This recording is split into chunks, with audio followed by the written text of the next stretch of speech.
Welcome back to EVO 2015 Mortal Kombat X. I am Tyler Lansdowne, Community Specialist at NetherRealm Studios.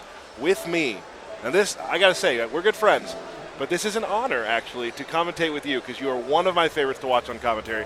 OSU 16-bit, Steve Brownback. Well, thanks, Tyler. This is the top 128, leading up to the top 32. Winner's side, I know there's going to be some losers here as well. This, you thought pools were hype. Now we're down in the nitty-gritty, and our first match. You called it juicy. This freshly squeezed juice, you see right there, this is the Combo Breaker champion, GGA Dizzy, against the CEO champion, Yomi DJT. This could be a match at the finals of any tournament in the country, right, but it's right now. Yeah, this is not even top 64. One of these guys will be sent in an absolute shark pit of losers. These are the names that are losers right now. Yomi MIT, Yomi Rio, Perfect Legend, just to name three big ones. Tyrant, who just lost to Forever King Jr. Mustard, who lost to Sonic Fox. In a very close 2-1. Many great players in losers.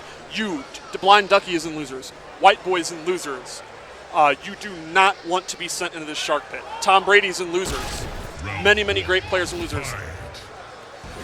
And, you know, it is so important to stay in winners as long as you can in these 1,000-man tournaments. Literally the biggest Mortal Kombat tournament of all time.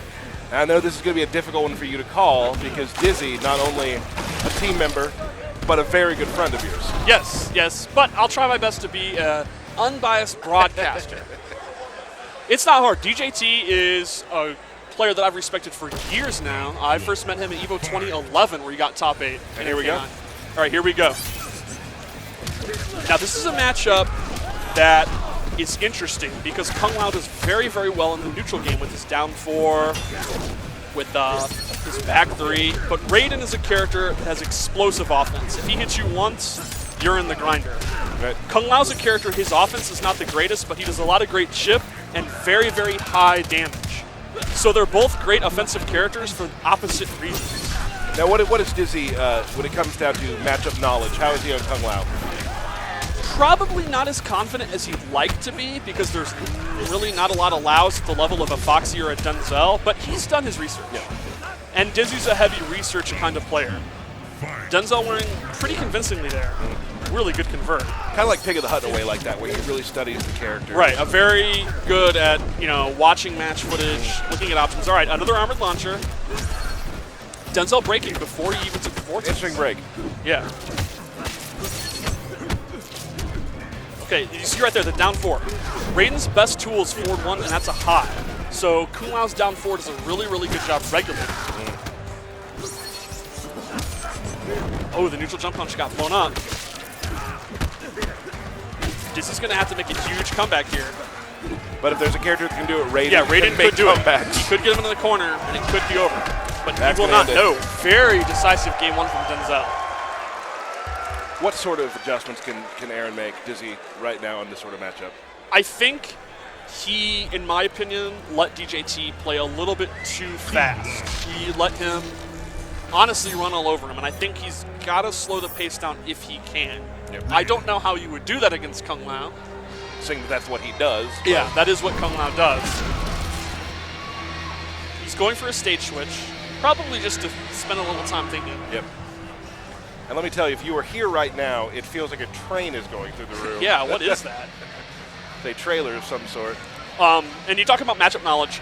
MIT, DJT's brother, uses a cornucopia of top-tier characters. If the character's good, MIT probably uses them. And they are trading partners, and now they're Yomi, so it's so not only is it two brothers that are good, they're hanging out with a bunch of other good players. Right. And Dizzy's been using that down back 3 a lot with not a lot of success. I think he wants to use it because it's mid, but DJT's been doing a good job blocking. All right, corner time. Doesn't go in on it. There we go. Oh, he drops the combo, though. That's a really brutal drop, and Denzel's going to do a lot of damage here. Down 4. Yeah, like the down Kung Lao, his pressure doesn't do a lot of damage. It's not a launching 50-50, but it's irritating. It's continual. It's very reminiscent of MK9 pressure.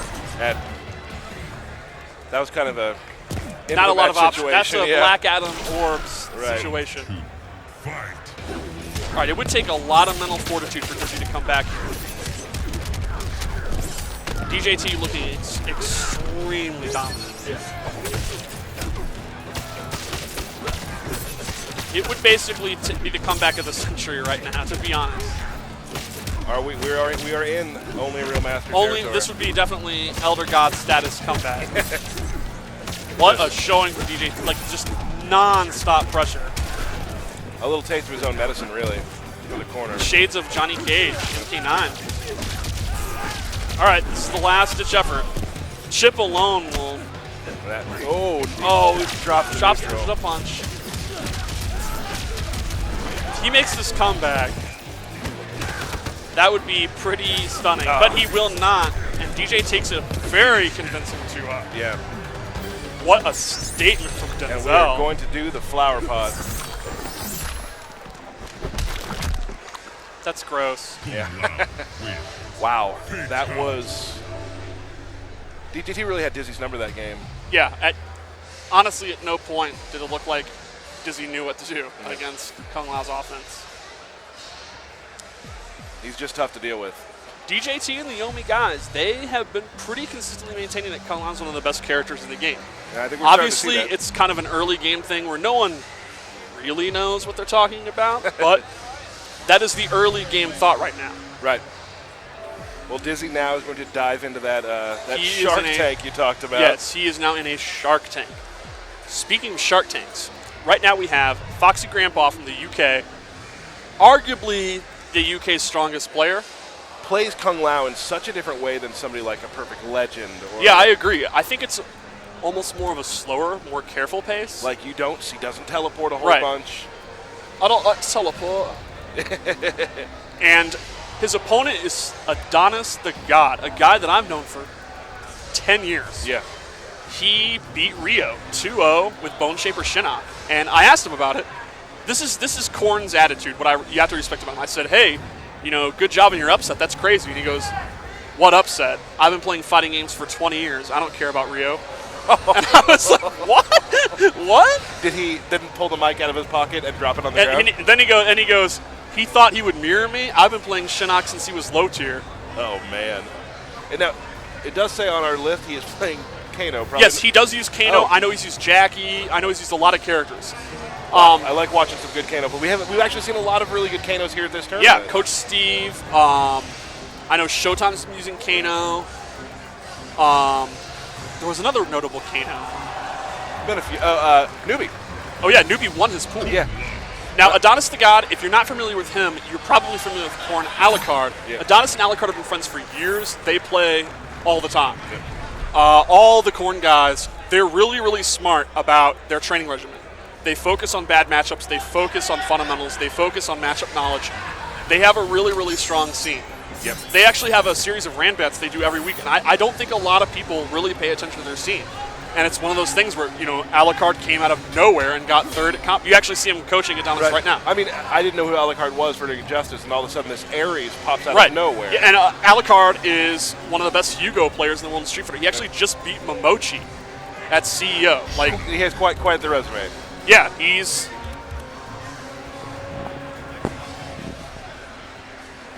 Yeah, so these guys, Adonis the God was a Tekken player. That's how I first knew of him. Well, it looks like we are going to get a Shinnok. I spent a lot of time with Foxy Grandpa at the ESL finals. Yes. Had a chance to play him a little bit. Moving on. It didn't go well? That didn't go well. It did not? I think I took a round out of 10. Foxy's been a fundamentally strong player and a strong online player for years. A big training partner with Ketchup Mustard. Yes, used for glue, all those guys. Yep. And he really couldn't afford to go to many tournaments outside the UK. Until he started winning every UK And event. ESL was a perfect opportunity for him. And ESL's really helped a lot of people be able to yeah. come where they want to be. It's shown a spotlight on a lot of scenes. Russia, these kind of scenes that we never really saw before. Even though these guys were good players the whole time. Yeah. We just didn't really see it. Okay, we're going. Now this will be interesting because Tempest Lau has one of the best armament attacks in the game, one of the best reversals, the EX spin. And if Shinnok Bone Shaper has any weakness at all, it's a lot of guessing games can be blown up with armor. Like there are breaks in his strings that a lot of people don't abuse yet. Right, like even when he hits you with the laser blast after his comp, you're going to see it right here. Even when he hits you with this, the low is guaranteed, but nothing else is. Right. That's something that Foxy can do a lot of damage if he reads that. And there's a teleport. You need to apologize. I apologize to the stream. Another thing that he does a lot of training with Mustard.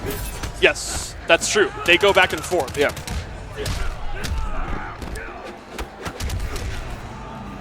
A pretty close round, though. Really good first round. Yeah, Mustard and Ketchup, ESL commentators, but also good players. Great play. I mean, both have made it out.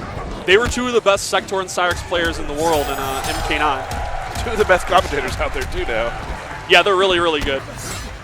I like that they've also got different hair now, so you can tell them apart better. That's very nice of them. Very difficult for me. Yes. Fox is handling this well. All right, here we go. Drops the combo, though, and gets caught by the scoop. What's the guess going to be? Oh, he actually went. Interesting. He went and delayed the low. I think that was an anti-fuzzy because the low's a lot faster than the overhead. Yep. So a great player like Foxy who's going to know the match, he can kind of fuzzy to beat that, or he can kind of delay it to beat the fuzzy, and I think that's what Adonis went for there, but Foxy blocked it anyway. Smart move. Layers and layers and layers of thought in That's going to kill, I think. Oh, no. Interesting.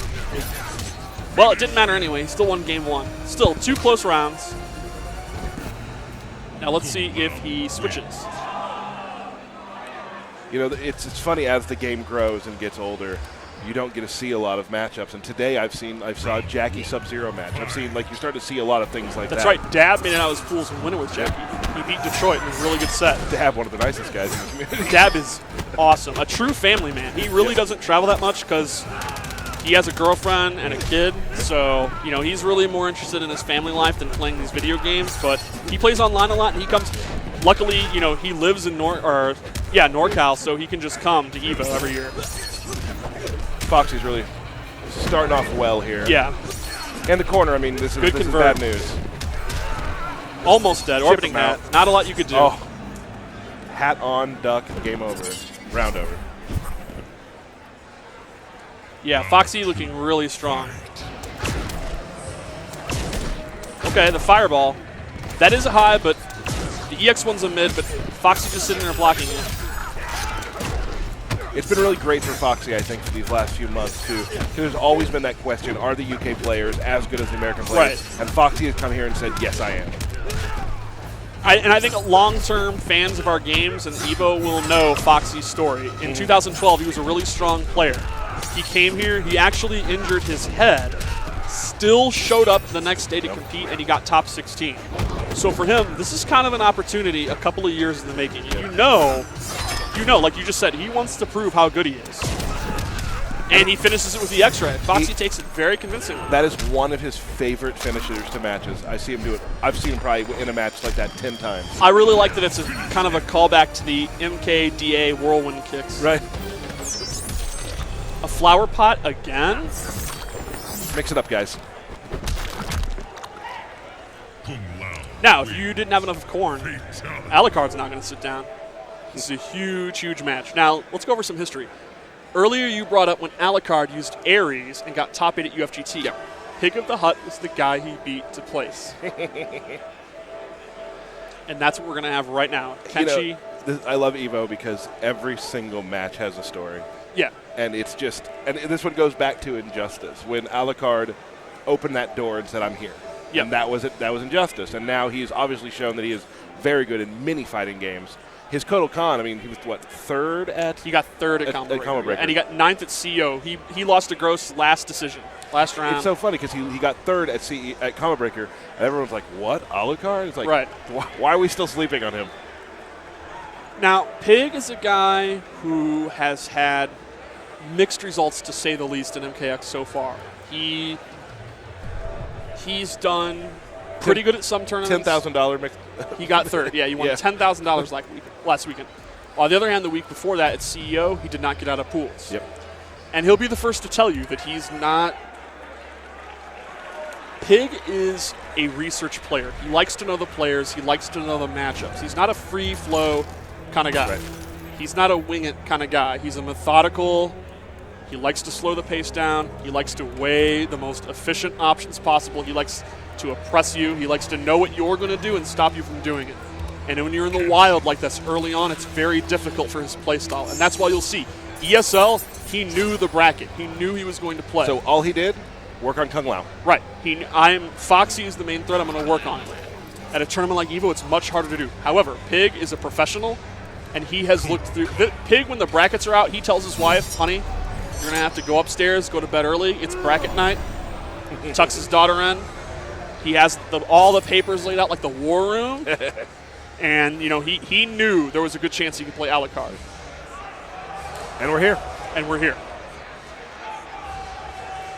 I mean, I'll be totally honest. I don't know the Kenshi Kotal Khan matchup. I obviously don't play it at the highest level, but I'm going to bet that Kenshi has some really good options for Kotal's pressure. And using balance, he has a good keep out. Right. But Kotal has very, very good footsies. If you whiff something, you're dead. Yeah. And his jump one is very, very, very strong. And Alucard is such a fundamentally strong. A lot of Kotal Khan players just kind of go ham with his mix-ups, which are unsafe. Alucard, he does them, but he's really more about whiff punishing with forward 2, about timing his jump-ins when he thinks you're going to throw a fireball. And you're eating 35. Right. And very, very smart use of the EX overhead. So this might not be like most Kotals you see. I just love EVO because you get to see these sort of matchups. Right, and like we said, like the loser of this is in just an absolute mess of a situation. The winner's not in the shape either. That's a good point. A lot of people are winning their pools and they're freaking out. I'm going to get top 8. I'm going to say top 8. And it's like, you still need to beat 6 people. Yep. Your pools is the beginning of your day. Yeah. We've never, our community has never had a 1,000-man tournament. It's really, really cool to see. It's been a great day. Everyone's been awesome to hang out with and just leveling up each other. I've been to like 4 different hotel rooms of everyone they are like like Pig. They're war rooms. Everyone is just going through everything you can. I can tell you right now, in Pig's room, he was playing Wade from Florida. Yeah. A very good Kotal player. Like he got Wade and he's like, you're going to my room right now, and I need to play your Kotal. And the Corn guys, they're not dumb. I guarantee they started doing the research when they knew who they were going to play.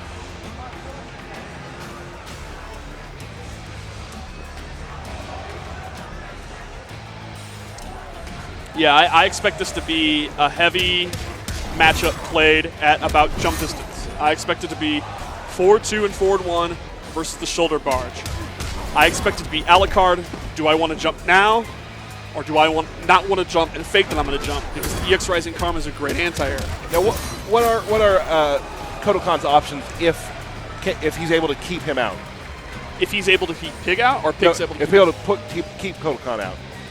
I'm guessing that Alucard will basically hover outside the range of shoulder, and it'll be the guess of do I jump or not. Because if he jumps, it's good damage. If he doesn't, he's going to get Rising Karma.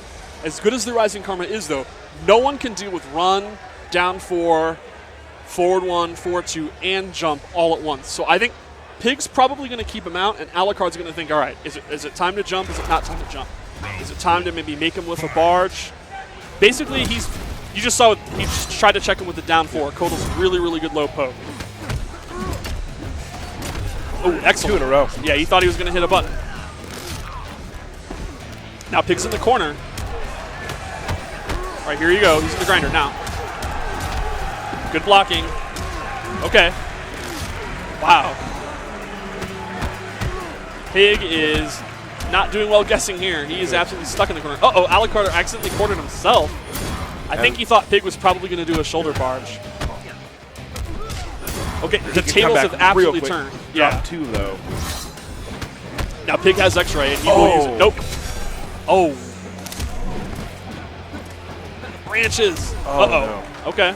A lot of jumping there from Pig. You don't see that a lot.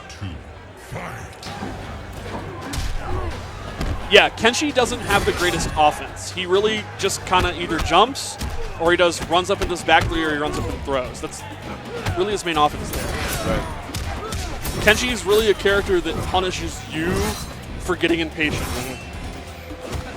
I don't think we need to worry about Alucard getting impatient. No, well, the thing is, even a really good fundamental player, like you just saw right there, he just kind of threw out that armor, and Pig did not fall for it. At the end. And there you see the throws. Pig is going to do a lot of throws. It's 12%. It knocks you far, and there's the jump in. Exactly like I said, just like MK9 style. You got to guess between the barge or the anti-air, and he chose the right time to jump. Good blocks. Wow, he went right through that. Now Pig has a wake-up attack, and he wasted it. Oh, that's 2 bars he wasted. Smart from Alucard. He just wasted it. He let Pig hang himself. All right, now, Pig's obviously a smart player, so he realizes, all right, he's reading my armor really bad. Time for more throws. Switch to Possessed. Thought he might do that. Yeah, I'm not. Pig goes back and forth, but I think Possessed was his first love.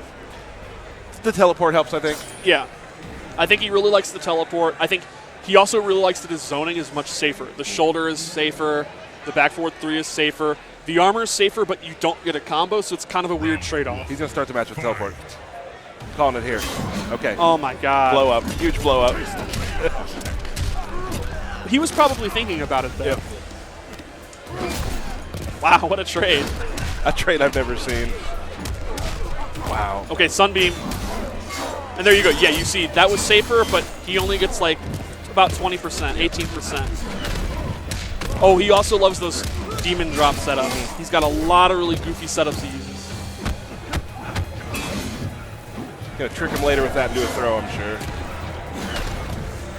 Now let's see if Alucard can get in. Wow. Ooh, What he a caught him teleport. jumping. What a All right. teleport. That was, I'm listening. I like saying that. I learned that from you and Brad. Okay, big jump in. I love the sound effect of that. It's just, everything about Total Khan is chunky. Yeah, he hits hard. His gameplay design is cool. All right, he gets the pressure. Interesting. The anti-air grab actually makes that string advantage on block. I like also it. gains meter. That's true. Wow, he is absolutely pressuring Pig here. Blocks the teleport. Okay. Starting to see a little frustration on Pig's face right now. Yeah, he's shaking got to his collect head. himself. Knows what he's doing. Oh, wow, he just caught him. Okay. Unfortunately, Possessed doesn't do a whole lot of damage with the armor moves. They're better in terms of safety, but he doesn't have the damage. So it's a really weird trade-off. You're seeing it here. Like, Yep. I don't think Alucard's too afraid to hit buttons because the damage is so low. The risk reward's not too bad. All right, Pig's choosing not to break. He's probably going to keep that for armor. We'll see if that pays off. Oh, and the air dare. He did not have an opportunity to break. That may have been fatal. That may have been a decision that just got him killed. We'll see, though. Here's the slash. Wow, this might be huge. Into the corner. Goes for a setup, though. Oh, using armor. But he is in chip territory. No combo, though. Oh, the jump in. So clutch from Pig. Oh, through the but armor. Armor takes it. What? That was an incredible match. Alucard takes it 2-0. Alucard will move on.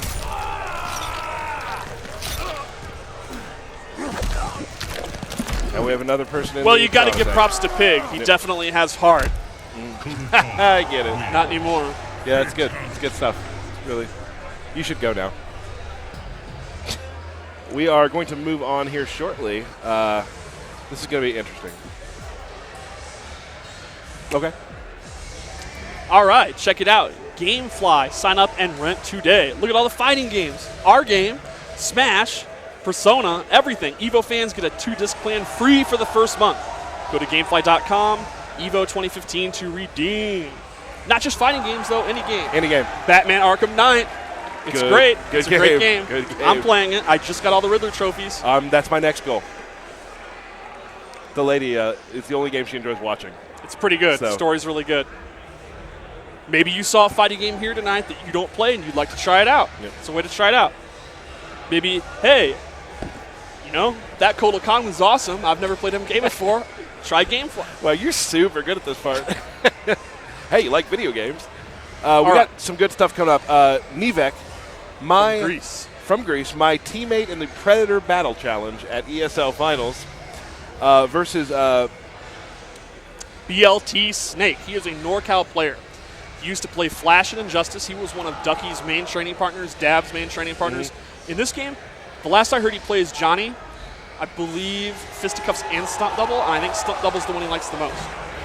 I'm going to enjoy this matchup because, as you know, I've been playing a lot of stunt double lately. I've been learning Yes, a you lot have. of how he works.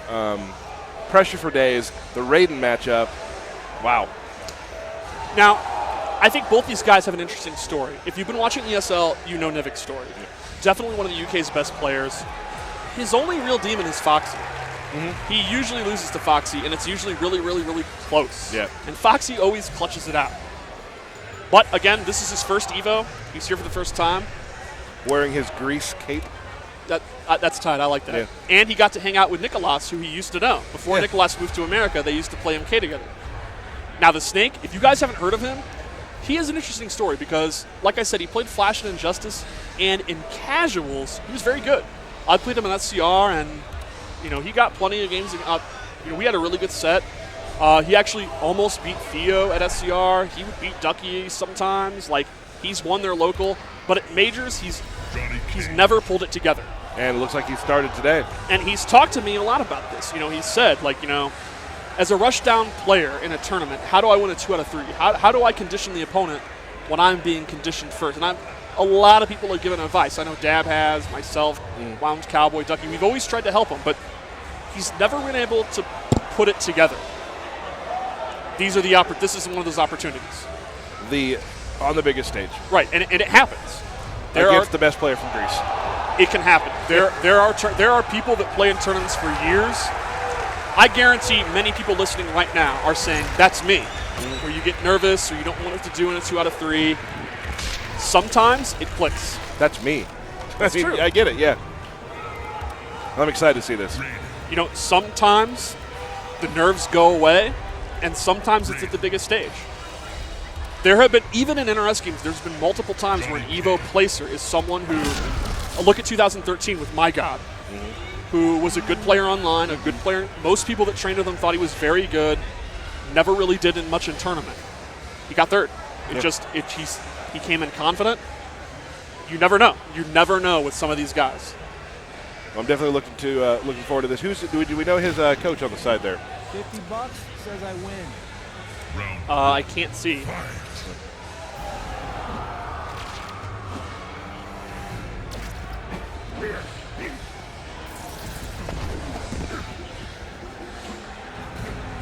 Nivek really working out his switch stance button. Now, notice Johnny using the Commando skin, Predator Prey. which is in the Predator Prey skin pack, along with Carl Weathers Jax Amazing. and the amazing infrared Scorpion skin. Plus, Predator just came out. Yeah. Not allowed at this tournament, but He is will not be legal for soon. this tournament, but sometime soon, I'm sure. And here we go. All right, here we go. Now, earlier we talked about Raiden. He really has one big flaw, the neutral game. His best tool is a high, and other than that, he's got to rely on kind of lucky hits, jump ins, throwing out moves. Johnny Cage, on the other hand, has a great neutral game. His down 4 is very, very good, and it low profiles like crazy. It's the perfect tool to deal with Raiden's forward 1. And now we're in the blender. Yeah, he's got a guess. Interesting. Oh, he went with 1-1. Probably went to the overhead, and Nivik read it into the armor. Now Nivik did have some experience with, against crazy Chief Eddie. Yes, from Russia. Yep. Who's a really good Johnny Cage that a lot of people are talking about. Also made it out. Yes. Pretty much, I think all the ESL, UK guys, I think they all Madsen made it did, out. yeah.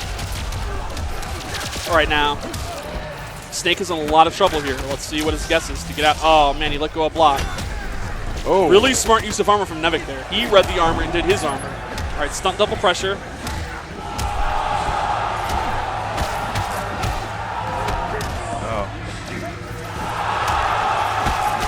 Okay. Throws him. Johnny Cage's offense is a lot of throws, a lot of down 4s. He doesn't have a low launcher, so he's got to kind of kill you to death slowly. I was thinking I'd see more forward 3s out of him. But So far, he hasn't really needed to use it in this match because I think his mentality is probably the down 4 is so good against Raiden. yeah. Right back into the corner.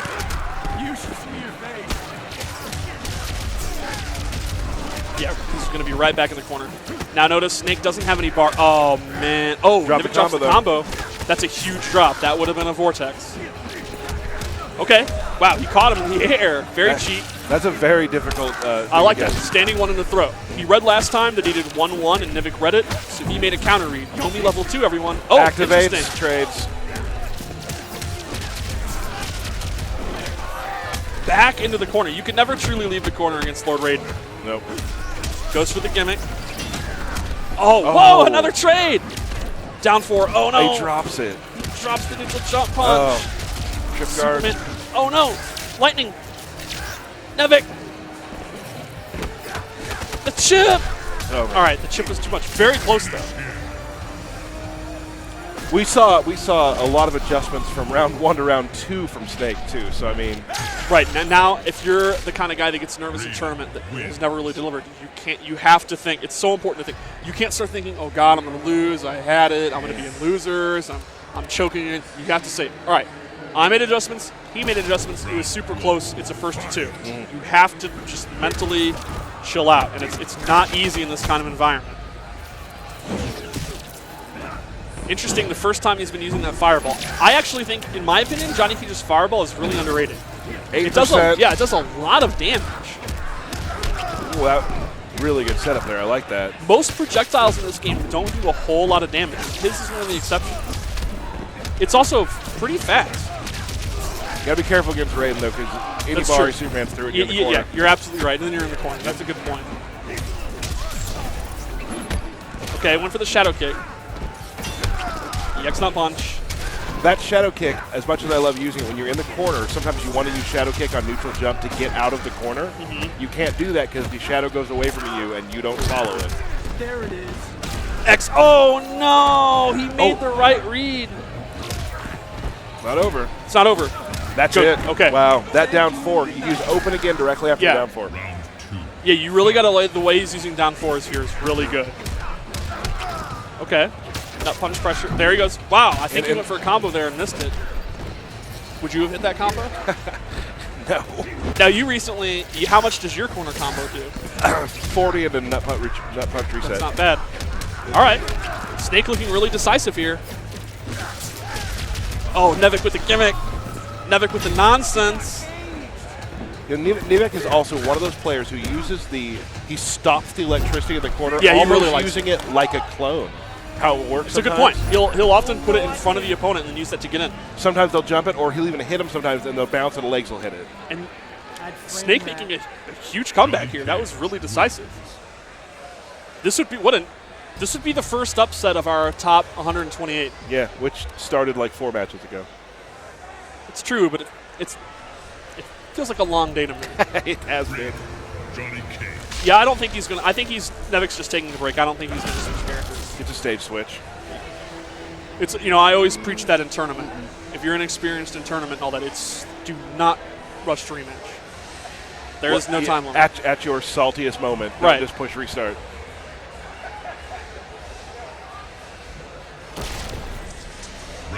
All right. Lin Kuei Temple. Dodging the fire. Wow, both guys just making a pact to waste that fire. Interesting. Risky jumping out, but he does it. Pays off. Oh, Nivek is going ham now. Yeah, this is going to be a lot of damage. Wow, Snake guessed right. Guessing right against Raiden in the corner is like the biggest relief ever. Ooh. He's getting very lucky not getting punished on those shadow kicks. He's getting really lucky. The EX shadow kick is safe on block, but you can duck it, but you got to be ready for it. Fireball. Oh! EX nut punch. Now Nevik chose to break. That's interesting. That could be very risky. Nope, nope. It probably is going to pay off he here. can win it. Yeah, he's going to go for it. To the corner. What's the guess? Oh. He blocked it this time. No punish, though. It is super hard to punish. It's super hard. Shadows are out.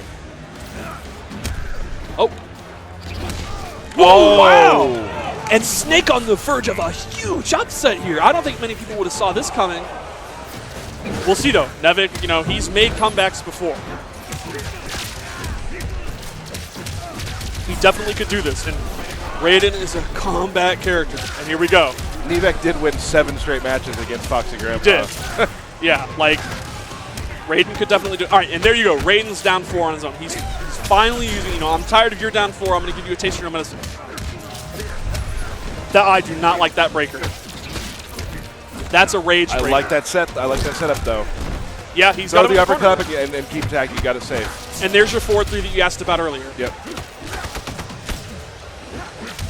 Okay, Should finish it. Yeah. Last round. Wow. Now this is where the nerves start to affect Oh my you. God. Yeah. I mean, for these guys, there is so much on the line for the player. That had to have been a read by Nebek right there. Down 4. Under that forward 1 again. Down 4. Good EX shocker. Sometimes in Raiden, when he's getting out footsied, you just have to do it. You just have to make the.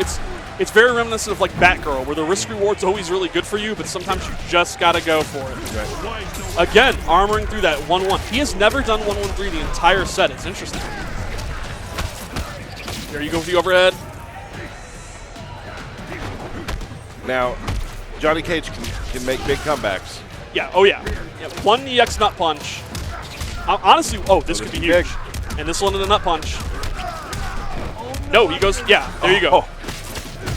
Oh, he goes for pressure. Oh, this could be it. Oh, man. This is it. He's going to chip him out. He's won. Oh, what? Nevik is What in losers. an amazing match. What an amazing match.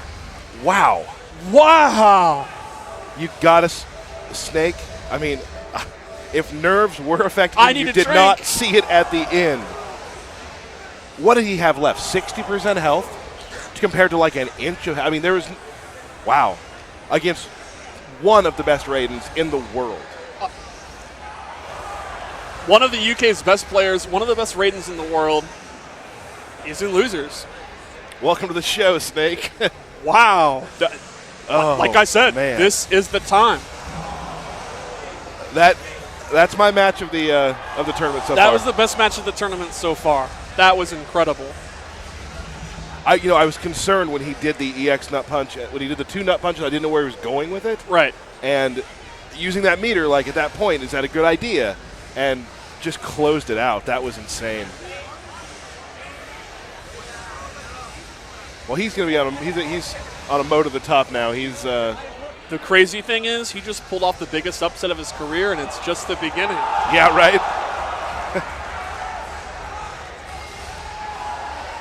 A big sigh of relief, I bet, though. Oh, yeah. But Now, this next only gets one, harder. So we have someone you're all familiar with, Yomi Forever King Jr., 14 years old.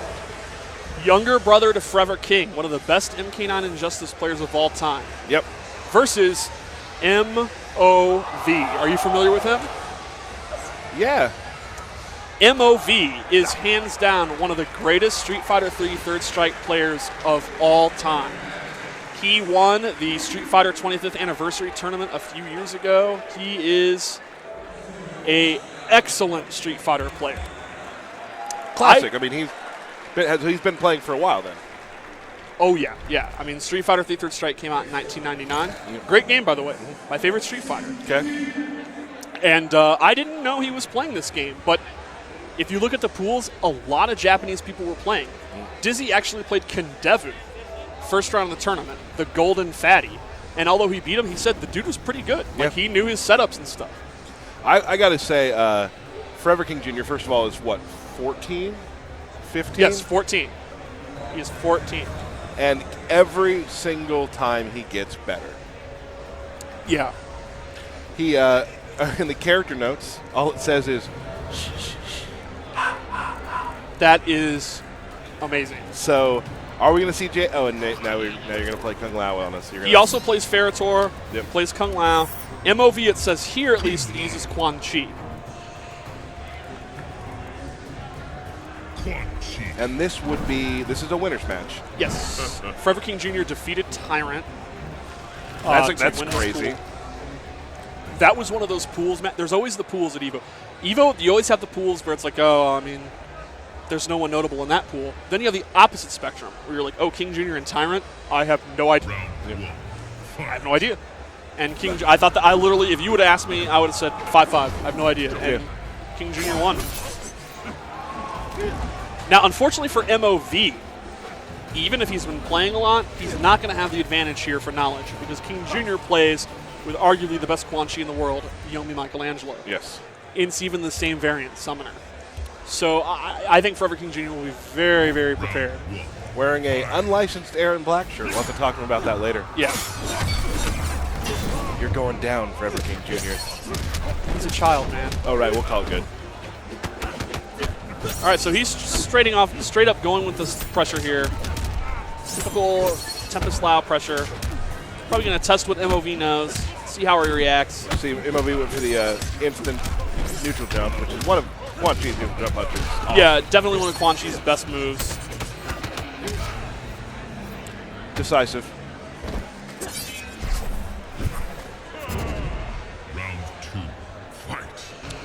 Yeah. Oh, wow. Random trance hits. Naked trance. I mean, we'll see. This Let it rock. He might get a lot of damage here. Gets the bat out. Oh, good blocking. That's the Michelangelo experience there. Can't block forever though.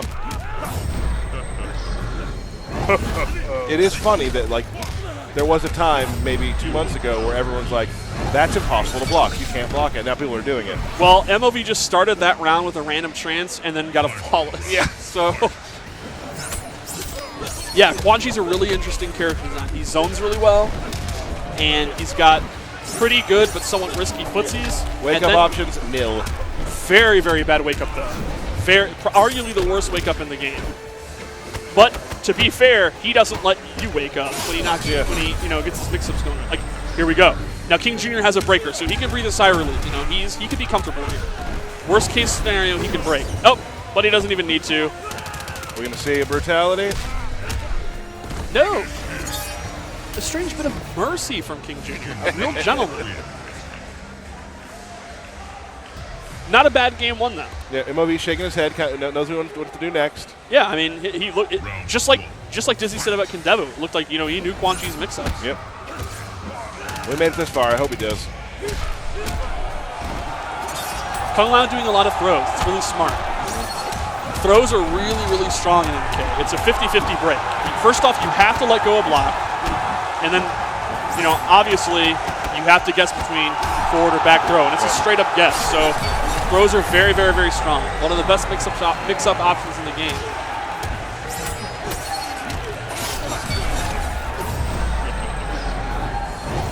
Stuck in the grinder here. Yeah. Again, he has a breaker, though, so MOV reading that wake up, that's smart. Nice He didn't throw. wake up, but it was smart to look for it. EX teleport, uh-oh. It's going to sting. Yeah, this is going to hurt pretty bad. Orbiting hat out, not a lot of options there. Well, in that situation, with Quan Chi's lack of wake up, Yeah. that's going to be an issue. Quan Chi does have a wake up in other variants. That's kind of the price you and yeah. Warlock. All right, MOV really needs to get something going here. He really, this could be it. We'll see. Smart jumping over, get himself out of the corner. Ah. Oh, he drops the combo though. Back dash. Nice back dash. Kung Lao's jump two, very, very strong. Very good jump two. Smart, he knew the gap. He mined the gap. And here we go. This time, no mercy shown. Learn from this. A good showing by MOV. Yeah, not bad. I mean, Forever King does play with arguably some of the best players Forever in the King world. Jr. is one of the players that I'm rooting for to place. Yeah. He's got 9th at CEO and Combo Breaker. It's always funny because when you place 9th, no one remembers. Right. But you were almost 8th. You were almost there. He was Yeah. one round away from being DEG at CEO. Yep. So King Jr., he's got a lot of top 16s. He's done really well locally. He's beaten a lot of good players. He's never had that big moment. So it'd be cool if he could do it here. XSplit. Broadcast like the pros. Try for free at xsplit.com/evo for free. Or get a 20% discount code with the promo EVO2015.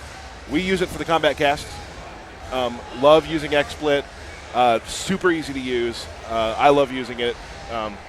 So try it out. Why Try it not? out, yeah. It's free. Do your own stream. Mm-hmm. And if you like it, 20% discount with the promo code. Yep.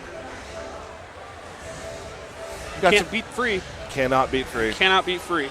if they paid you to use it, you could beat that. But that's the only true. thing. That Yeah. would be the only way. The only way. I've never seen a promo code where they pay you to use their product. No, that's bad business, I guess. Yeah, you'd that say. probably wouldn't make a lot of sense. We have a fun one here coming up next.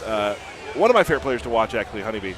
Yes, hailing from Canada, Yes, hailing from the Great White North. Toronto, Canada. Yes. Devora, Swarm Queen, arguably the best Devora. PPJ and him go back and forth. I mean, it's Yeah, I mean the big three for Devoras is Ducky, PPJ, and Honeybee, and Honeybee got top 8 at CEO. So for now, I think that kind of ends it for now. Yep. Now, obviously, early in the game's like blah blah blah blah blah. But right now, Honeybee is the guy with the results. He's the guy with the props. Yep. And we also got LPN. LPN, he's a very well-known NorCal Street Fighter player. He is probably most notable for playing pretty much every character in the game. I've seen him use Cammy, Rolento, Sagat. He probably plays Hakan. No. Now, according to these notes, he used Summoner Quan Chi. So we're going to see some more of that. But, like I said, this is a guy very well known for playing multiple characters, so I wouldn't be surprised if these notes are nonsense. Nonsense. Ooh, infected Jinsei chamber. You don't see those in tournament very often. Now, People are hyped for Honeybee. they are. Listen to the crowd. They love Canada. Now, Canada in NRS games has never had a top 8. In fact, no one outside the United States has. Have they had a top 8 at their own events? Yeah. I mean, Honeybee even won Toryuken this year. But they've never, not the big show, not EVO. And I'm telling you, Honeybee wants it, and he knows that. Yeah. Toryuken mirror match Devoras for the finals, yes? That's true. He beat PPJ.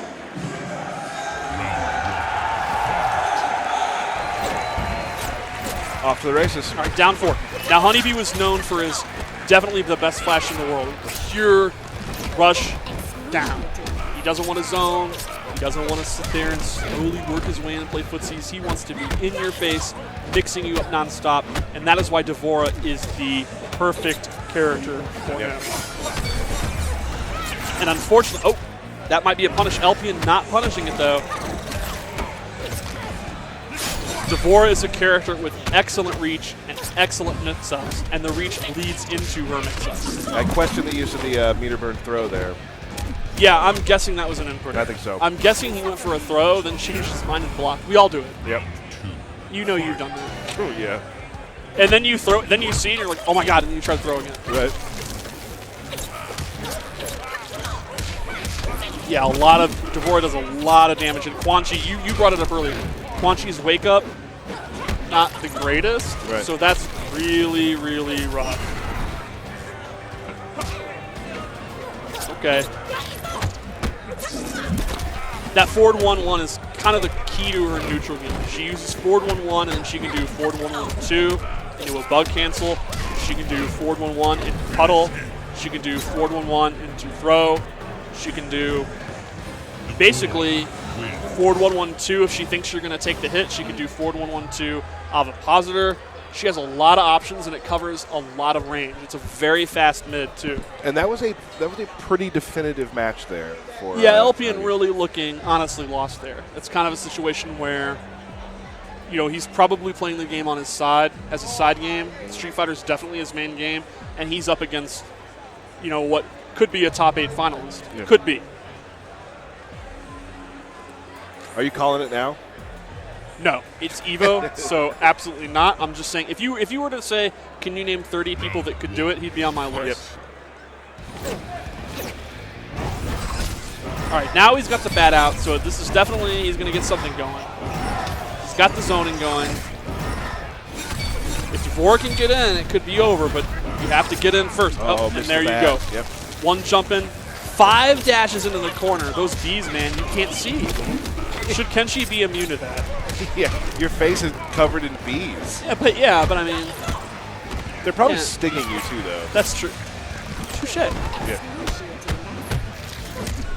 I think LPN tried to hit a button there, even though she's very, very advantaged at that forward 1-2 His button. cancels are on point. Just so good. Yeah, it's very overwhelming. I think Devora's a great character, period. But then if you're not used to fighting her, it's lights out.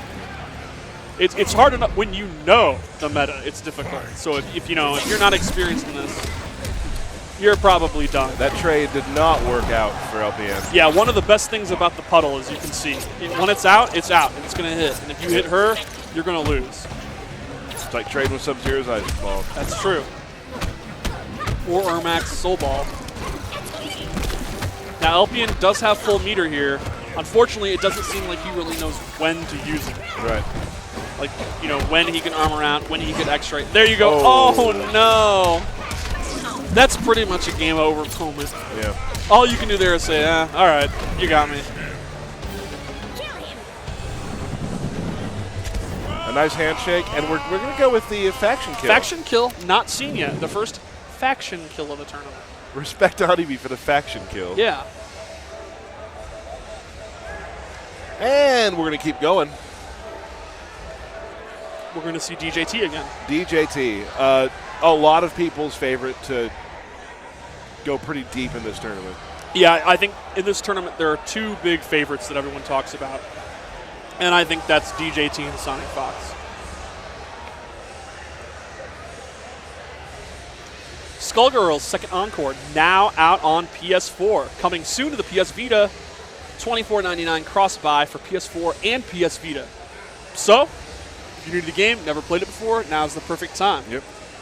I'm not really big into anime fighters, but this is a community that they absolutely love their game. The people that love Skullgirls love Skullgirls. I've talked to Sonic Fox about it a ton. It's actually one of his favorite games, yeah.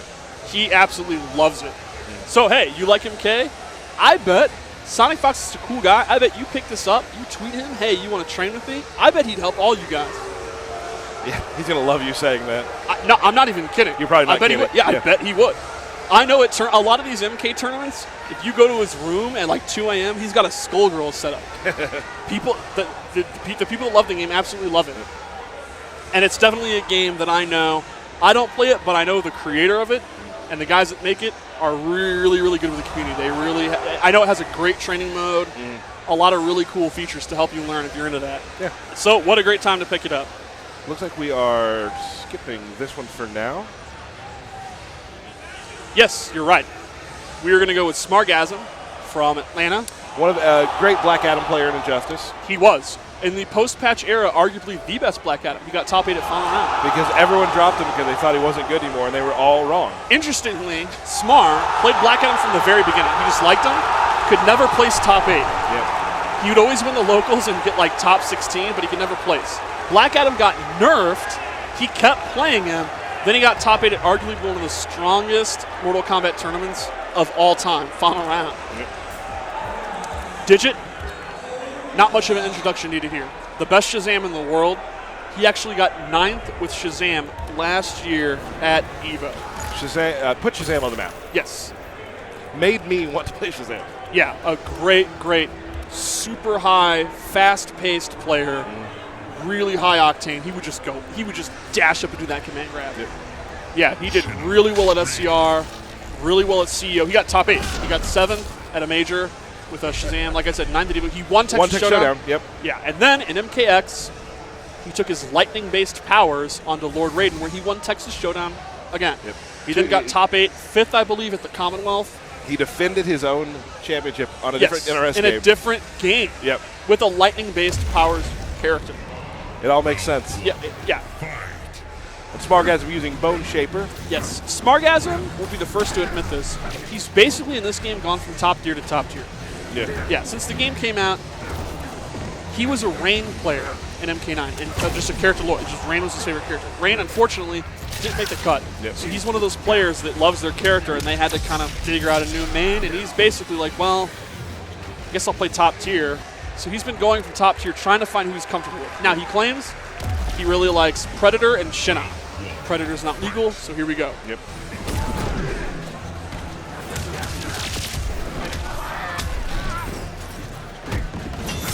Interesting. Armor. Oh, drops the combo, though. No neutral. Good throw tech. Digit looks like he knows this matchup. Yeah, I wouldn't be surprised. You know, if you're a tournament player going to this tournament, there's been a lot of buzz about Shinnok. A lot of people talking about him. It's probably a match you final week thing. Digit really decisive here. You can't let that get you down. It's going to happen. You know, when you're fighting Raiden. Oh, excellent. that Good was- read. And another good read. Digit Forcing him to making break all the right really guesses. early. Yeah. He didn't want to take that vortex. Yeah. Unfortunately, it didn't matter. Digit doing everything right now. All right, there we go. Oh, nope. Wow. Smart finally guessed right, only to guess wrong after guessing right. Oh, no, and another drop. Another drop. This is the problem when you switch from character to character.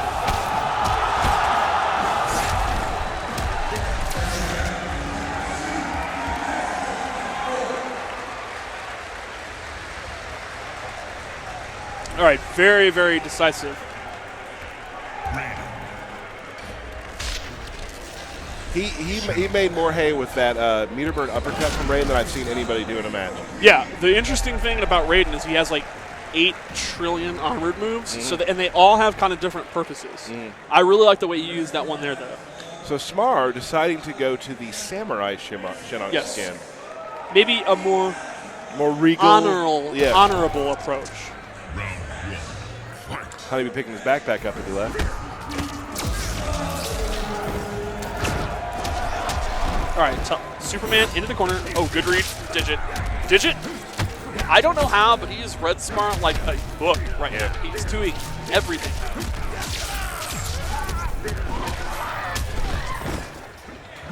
Neutral jump punch. All right, Gonna Smart get finally something gonna going get. here. Nope. Not gonna let him. Interesting breaker from Digit, but Why take it? yeah, he doesn't want to take the guess at all. He feels a lot of momentum, I'm sure. I mean, how Yeah. could you not?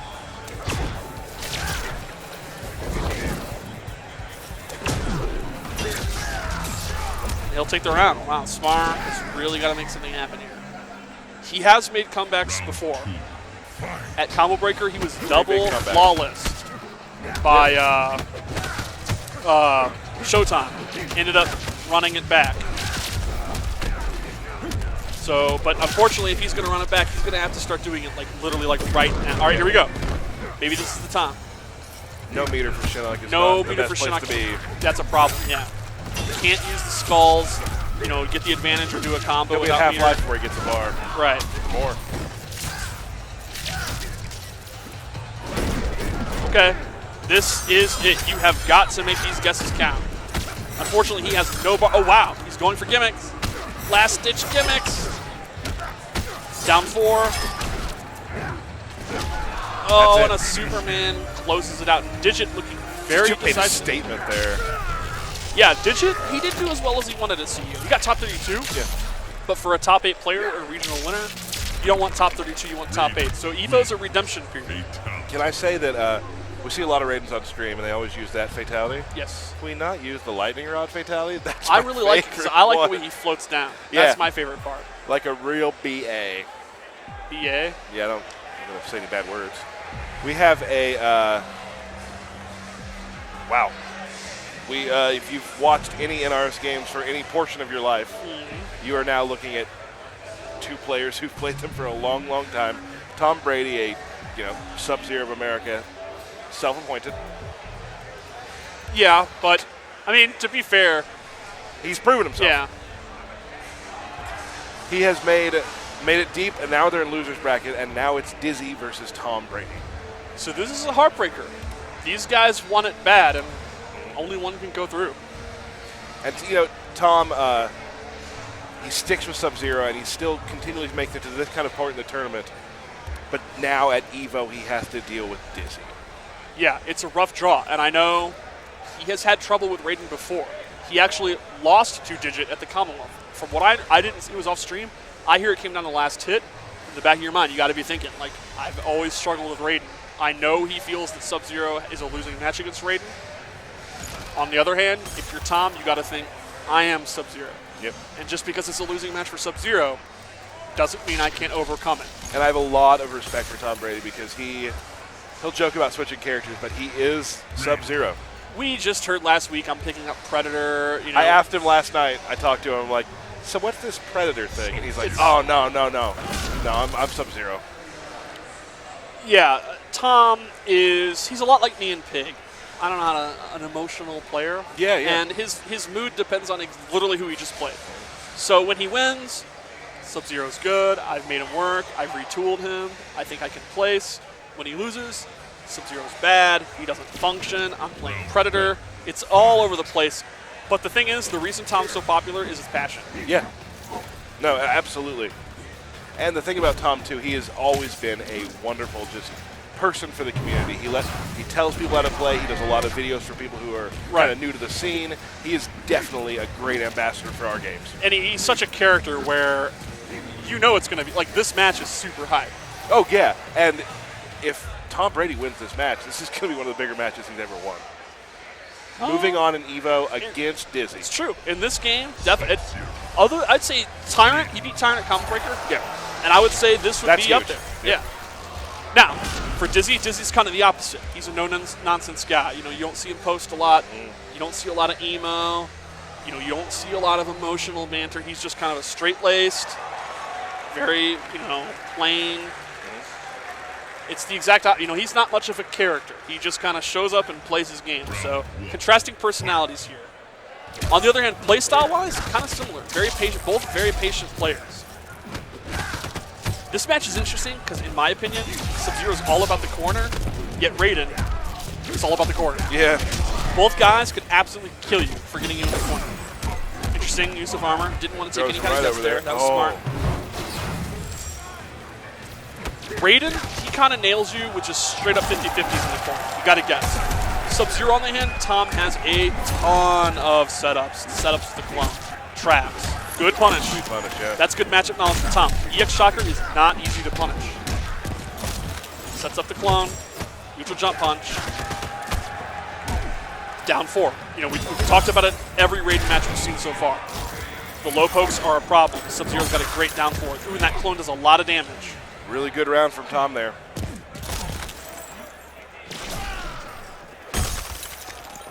Round 2, fight. Back 2. Double back into a clone setup. That'll be good damage into a clone setup. Neutral jump kick. Oh, wow. Smart neutral jump punch. Now Tom's the one in the corner. And Tom has no bar. He has no wake-up attack opportunity. Tom took a huge risk, though, and it paid off. He guy's out of the corner now. Interesting. Jump in from Dizzy. Not something Dizzy likes to do often. But, hey, it's EVO. You're losers. Desperate times, desperate measures. Wow. Almost barely avoiding that clone. EX armor, really smart. This is the combo, though. Raiden's sitting on a full meter. Tom has none. Wow. I was just going to commend Tom on his patience, and he threw me through a loop, ran up and throwed. Really smart. Uh-oh. He ran into that, though. Tom does have a bar. Sets up the bar, or not the bar, the ball. Tom's going to punish that. That'll be That's game 1 for game Tom 1 goes Brady. to Tom. 2 close rounds, but 2 rounds straight. That kind of tells me neither guy needs to really change up their strategy. If you're Dizzy, you got to think, well, I guess wrong. Whatever, it was close. Tom, so far, after all those shockers, has tried to jump out. Let's see if Dizzy does anything about it. Throws him into the corner. Wow, he just straight up ran into that clone. Tom's using that ice explosion really well. It's a great armor move. Yeah. And Tom, seeing him run into the clone, that's Tom smiling on the inside. That is what Tom feeds on impatience. The reason he said he didn't want to play Predator is because Predator doesn't have a clone. Tom's built his whole gameplay around the clone for years. Yes. It's what he does best. I don't think anyone spent more time thinking about Ice Clone than Tom. When he heard you could throw it, he flipped out. To be fair, it is one of the most brilliant design choices I've seen for Sub-Zero, probably since the clone was made in 1995. Neutral jump punch. Tom doesn't break. Smart. You're a game ahead. You don't want to lose the round and lose the bar. Round 2. Sitting on 2 bars now. He's safe to break now. Well. Up. Wow. Really good clone placement. You have to be so careful playing footsies against Sub-Zero. Tom is playing very well right now. Yeah, I really like Tom's play. Trip guards. Now. Oh, he gets strong enough. Breaker, smart. Unfortunately, he's still in the corner without any stamina. Down 4, smart. Wow. He throws up the slight neutral jump punch. Great. Dizzy uses that so well. Yeah, it's a great tool for catching people hitting buttons. And this is looking really grim for Tom.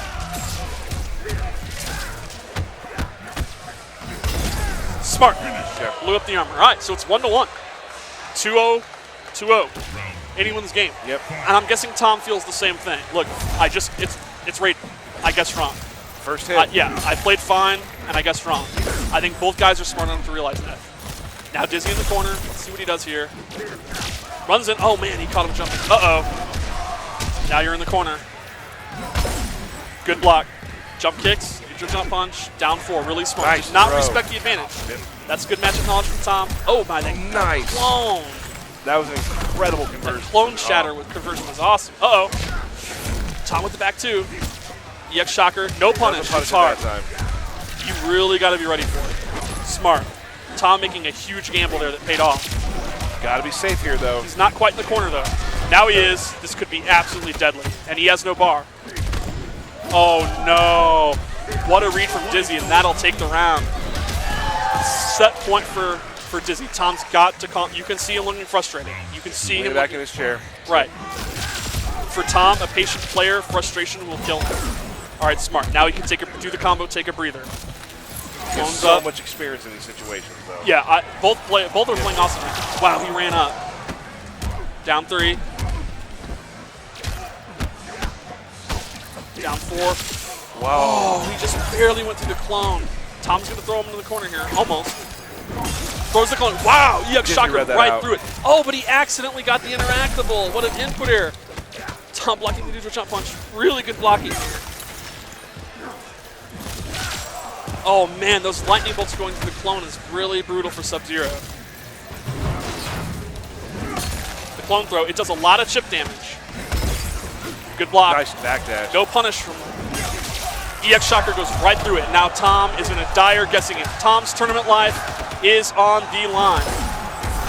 Oh, risky slide. Oh, that. And Tom will take that. We're going to the last round. Wow, what a match. Wow, what a set. Now Tom has no bar. That's a tricky situation to be in. Uh-oh. He's in the grinder. He guesses wrong. This is really, really dangerous. He guesses right. No pun. Oh, no. He got the punish. Oh. This is huge. Back Dizzy into the corner. messed up Nice the option jump over. select, and that could be a fatal mistake. That could be a tournament-losing mistake. Whip the punish down input. 2. Both double input error. God, both guys, they have to be going crazy with nerves. Taking a risk on slide. Back 2. Burst. Tom in the lead here. Full meter from Dizzy. He blocks it. No punish, though. And Tom, no. And the Tom shatter. He Brady. got him. And Dizzy is Dizzy. out. Wow. A huge win from Tom. Tom looks like he's having trouble standing up right now. I do not Wow. blame him. We have seen. I watch a lot of Mortal Kombat. I play a lot of Mortal Kombat, and I've seen 2 or 3 of my favorite matches in the last hour. Yeah, Tom looked very, very, very visibly frustrated. The mental fortitude with your EVO life on the line to calm yourself and keep playing very solid. Very impressive stuff. Just an amazing match. I mean, I feel for Dizzy. He is a friend of mine as well, Yes. obviously. But wow, those kind of matches don't happen every day. That was awesome. Yeah, and for Dizzy, it's got to be a lot of disappointment. His EVO moment eludes him for the 3rd year in a row. It looks like we have a bit of an update. Big D has beaten Forever King. Wow. Big D, an amazing Ermac player. It looks like PL may be leaving too. Who eliminated him? They didn't say. Carl eliminated. I wonder if that was Rio, because I know they had to play a few people before they got together, but I know they were destined to play. But who knows? Carl could have been upset. Let me talk about this match real quick, because I want to say right now, I think Katana Prime might be one of the stories of the tournament right now. Oh, yeah. I talked to him for probably about an hour and a half last night, and he is super confident Yes. in how well he can do. Yes. He helped Sonic Fox learn He did. Katana. Katana Prime is, now that you have, you don't play the tournaments right now No. anymore. Is Katana Prime taking your mantle? Yes, he is. Do you, I have do you no give it pro- freely? I give him KP. Here's the torch. That's the torch. He didn't even hear me. Just He's in the handed zone. off the torch but to KP. someday he'll watch the archive and he'll know he got it. Yes. Right. He is now okay. What I love about KP kind of taking that torch is this is a guy His signature used to be, without Katana, I'm not buying the game. Right. I mean, it's in the name, Katana Prime. This guy in MK9, he played Katana the whole time. And then in Injustice, he played Harley Quinn, nothing but Harley Quinn. And now, when Katana was, in my opinion, a very weak character early on in the game, he said, I don't care. Yep. And he won his local when Katana was in her vanilla state. Now Katana got a lot of help, and I think she's a pretty good character now. Yep. He's confident. And also dressed like a 1890s bandit, which is nice. I like Yes. they did that too. So, yeah, KP, he's lost his voice pretty much. He Yes. can barely speak right now from popping off too hard today. I'm not So- surprised. Now, and this is great. to be fair, you we might also need to talk about Zyfox. Yep. Zyfox, you talk about emotional players. This is a guy, you talk about pop-offs. Zyfox is a guy that really likes winning. Yep. And it means a lot to him. And he likes to talk. He likes to run his mouth, and sometimes it gets him in trouble. Yeah. Sometimes he says stuff he probably shouldn't. Right. And when he wins, sometimes he does, he will let you know what he Hold thinks. that. Now, Quick first round for him too. he is not a character loyalist. Not at first. He played Takeda for the first couple of months. He didn't like his style. Too slow, too kind of methodical. He's a flash player in Injustice. He wants Rushdown, Liu Kang. And right now he's doing very well. Oh, But walked maybe not. right into it. That's one of the changes that Katana got. Her down back 2 EX, now a launcher. She gets a lot of damage for her armor. And Katana's a high damage character. She's not a great mix-up character, but she's a high damage character. She has an overhead. It's 27 frames and 9%. It's 9%. It is a hard knockdown, but Yep. her mix-ups really throw. The overheads, it's okay. It's okay on knockdown, but Oh, wow. it's really all about throw, and a really decisive game one. Zyfox feeling himself, Oh, yeah. Oh, yeah. as he should. KP is not happy with himself right now. And now KP's an emotional guy. He Yep. cannot, and the pressure, he cannot let the pressure get to him. Now, Katana's parry was buffed in the last balance update to be much, much better than it was, but you still kind of got to be ready for it. Liu Kang's zoning is very good. It's very fast. So I think that's why you saw KP kind of go for it and then kind of give up. I don't really blame him. It's tough. And with that buff out, Liu Kang's fireballs do a lot of damage. That flame fist buff is very fast to start. KP loves to throw. Both full meter. Uh-oh. Now Zyfox buffs up again. Wow, that fireball did a ton of damage. KP's on the ropes here. Damn. Yep. What a shame. You know, he beat MIT. To immediately be sent to losers would be heartbreaking. And, you know, you have to not freak out here. We'll see. He has a life deficit now. He's got to make something happen.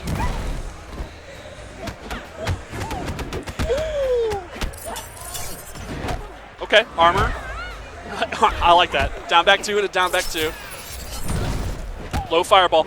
The low fireball will go under the air fan. The air fans are a high. KP would have to make a huge comeback here. It's going to be extremely... And Zyfox just zoning here. Yeah. Wow. A very quick 2-0. A very disappointing showing for KP. You're not out. No. And it's going to be up to his Florida friends to tell him that. Like, you got to calm down on losers, man, because it's going to be a long road, but it is doable. Yep. Now, let's go back to King in losers. Forever King's a great player. Forever King fancies himself a top 5 player in MK9 in Injustice. Forever King thinks he's the man.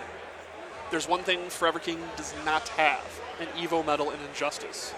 He did not place in 2013. He did not place in 2014. You know he wants this. Yeah. You know he wants that medal. You know it weighs on him that he never got the Evo top 8 in the last game. And being sent to losers by Big D is quite a blow. Yeah. That losers bracket just got even more difficult. Got pretty hot. We are DJT versus CAF out of another Canadian player. Now, I could be wrong, but from what I understand, CAF also goes by Split Mushroom. Okay. And I'm pretty sure this is him. He's a imposter Shinnok player. I'm pretty sure this is his first tournament ever. Really? Yeah, I think so. I think he's a big PSN guy. Representing Wednesday Night Fights. I don't think he's actually from there. Well, I think he just likes them. Because, I mean, Oh. who doesn't? Or maybe he is. Well, 'cause- Vaille's coming over to help out. So. or he may play the Wednesday Night Fights online He edition. must, yeah. Either way, Alex is here. Alex in Uncle Minnesota. Vi. Alex Valle, definitely one of my favorite people in the community by far. Always a pleasure to talk to him. Yep. Great guy. Yep. One of the best TOs I've ever seen. Oh, just he cares about the players first, and that's Yes. very important. Also had one of the best Street Fighter matches yesterday I've seen in Against a long time. Bonchan. Yeah, So, Alex is the kind of TO that will go up to you and say, "Are you guys having a great time? Is there anything I can do?" Yep. Like, awesome. SCR is a wonderful tournament. We are definitely looking forward to SCR and hope to have some announcements about that at some point too. So, So yeah, Split Mushroom, an online guy. He, on GameFAQs, he was posting saying, "I'm confident. I think I can get top 8. that GameFAQs community. Hey, Yep. a lot of good players have come from GameFAQs. Our friend Ken was the GameFAQs That's guy. true. K7. In fact, in 2011, there was a GameFAQs poster that said, "I'm good. I just haven't been to enough tournaments. I'm going to win my pool and get top 8. Who was that? Me." Round 1. Fight. So it happens. What a It happens. You never know. Sometimes people come out of nowhere. Yep. But right now, DJT, it's one thing to be confident. It's one thing to play online, but you are playing Denzel Terry now. Right. And in the alt palette samurai costume. Yes. Both alt palettes. Oh, used to spin. I'm not as up on the imposter. Oh, that was quick. The imposter. What does he steal? Did he steal spin? He steals the spin. A lot of slop here. A lot of, we call them scrambles now. When both guys are kind of like, just throwing out moves. Just call him. You call him. Yeah, that scrambles? the Ultra David he's started calling them scrambles. I like that. All right, here we go. Calf is going to get his guessing game here. Oh no, though. DJT blocked the overhead. I like it. Not respecting. Oh wow. Got the spin. Jumps over the sparks. DJT looking super sharp here. Nope. He caught him. He knew that teleport. Oh, I like the use of the spin. Yep. One of the weird things about Imposter, the thing I love is that move steal. The Shades of MK4. It's tricky. It's like Shang Tsung. You got to remember what move you steal and what you can do with it. He's looking pretty strong. Yeah, neutral jump kick. That's good. Oh no. That And should that'll do be. it. Yep. All right. Interesting. Final round. DJT not looking too worried. Okay, good punish, man. Really good. He knows what to do about that teleport. Here we go. Interesting. Flipping stances, I think, just to maybe mix up his timing on trying to fuzzy forward 4 back 3. Now, DJT has experience with Shinnok. Yeah, I mean, I don't know about Imposter, but here, Split Mushroom's in the lead right now. Oh, he blocks it though. No punish. DJT failing to properly convert on that back 3 punish. Uh-oh, this is going to be huge though. Unfortunately, Shinnok does not have the best armored moves. Oh, and that'll be it. No. Wow. Okay. A really good game 1. Not a bad showing at all.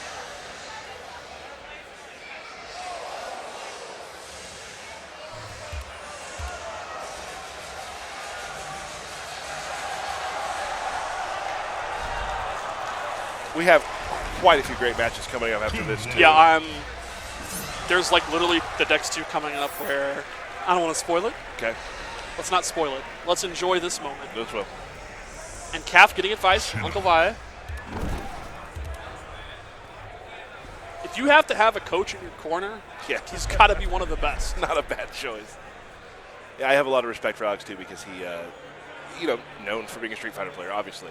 He actually has always loved MK. But he loves the game. He actually really loves Tekken. Yep. Round Yeah, I mean, he genuinely likes our games. Like, he actually got 9th at MK in 2011. Played as Shang Tsung. He actually plays Shinnok too in this.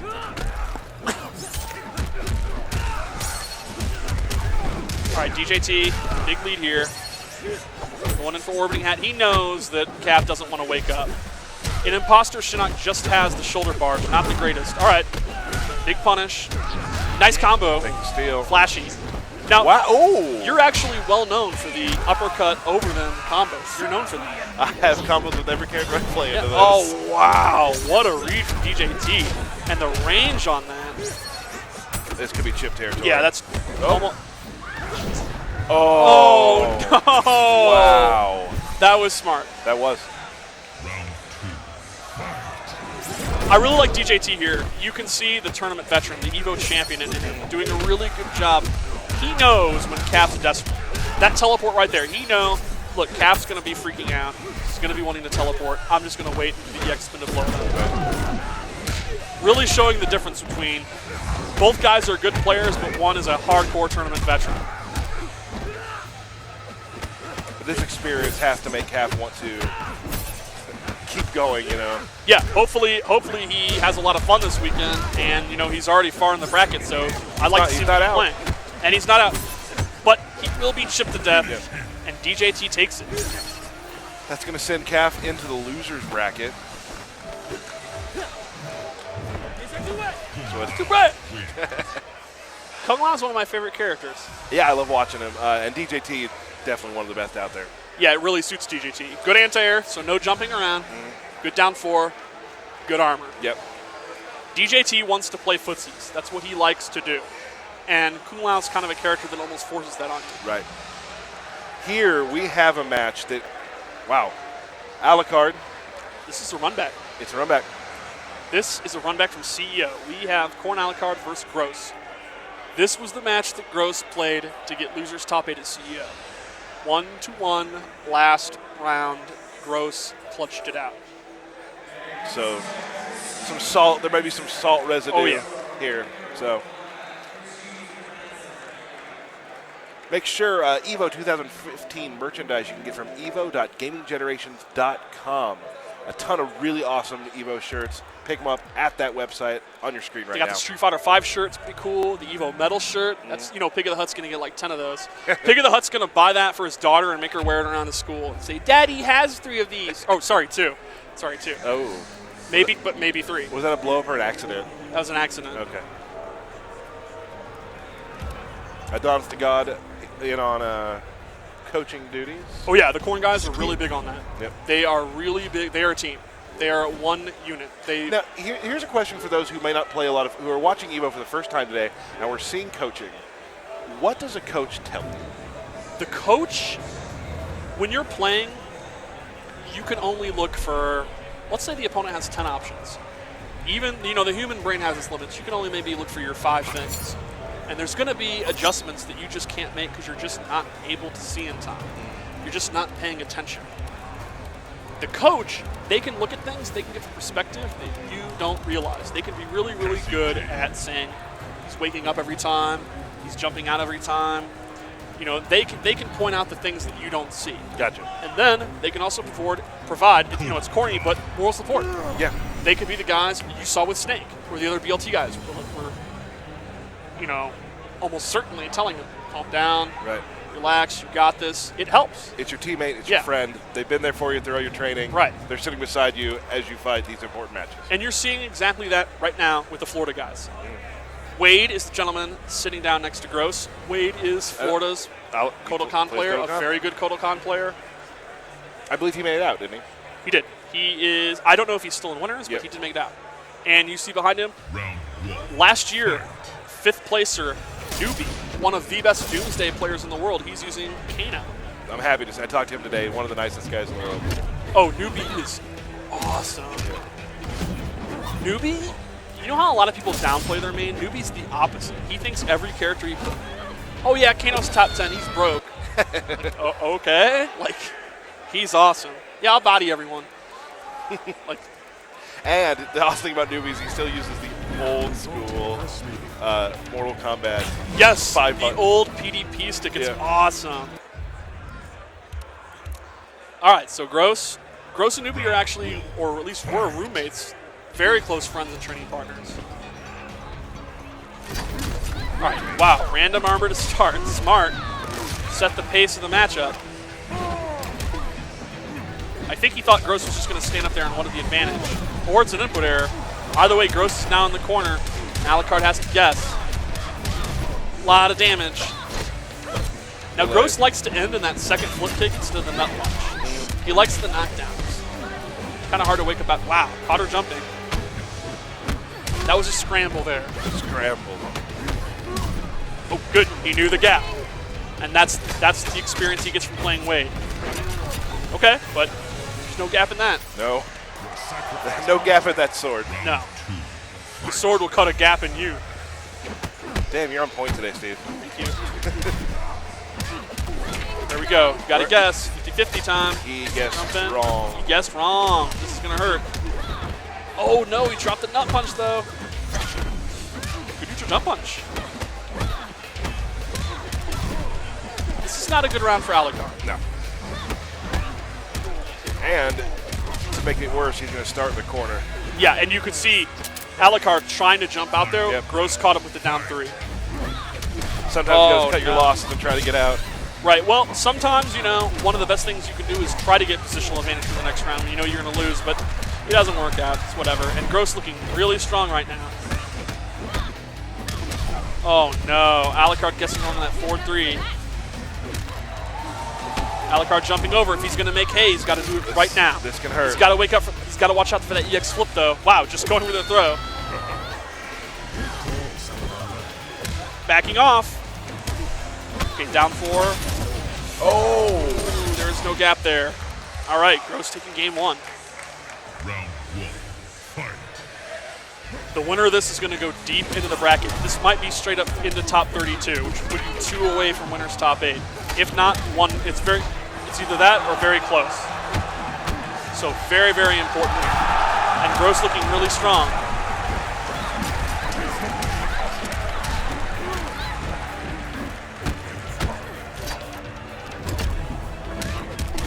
Gross punishing. A lot of Kodokan's moves are unsafe. He's got a lot of great range, but it's punishable. Against a character like Cassie, you could be in a lot of trouble. This is really all Cassie right now. Right. Fight.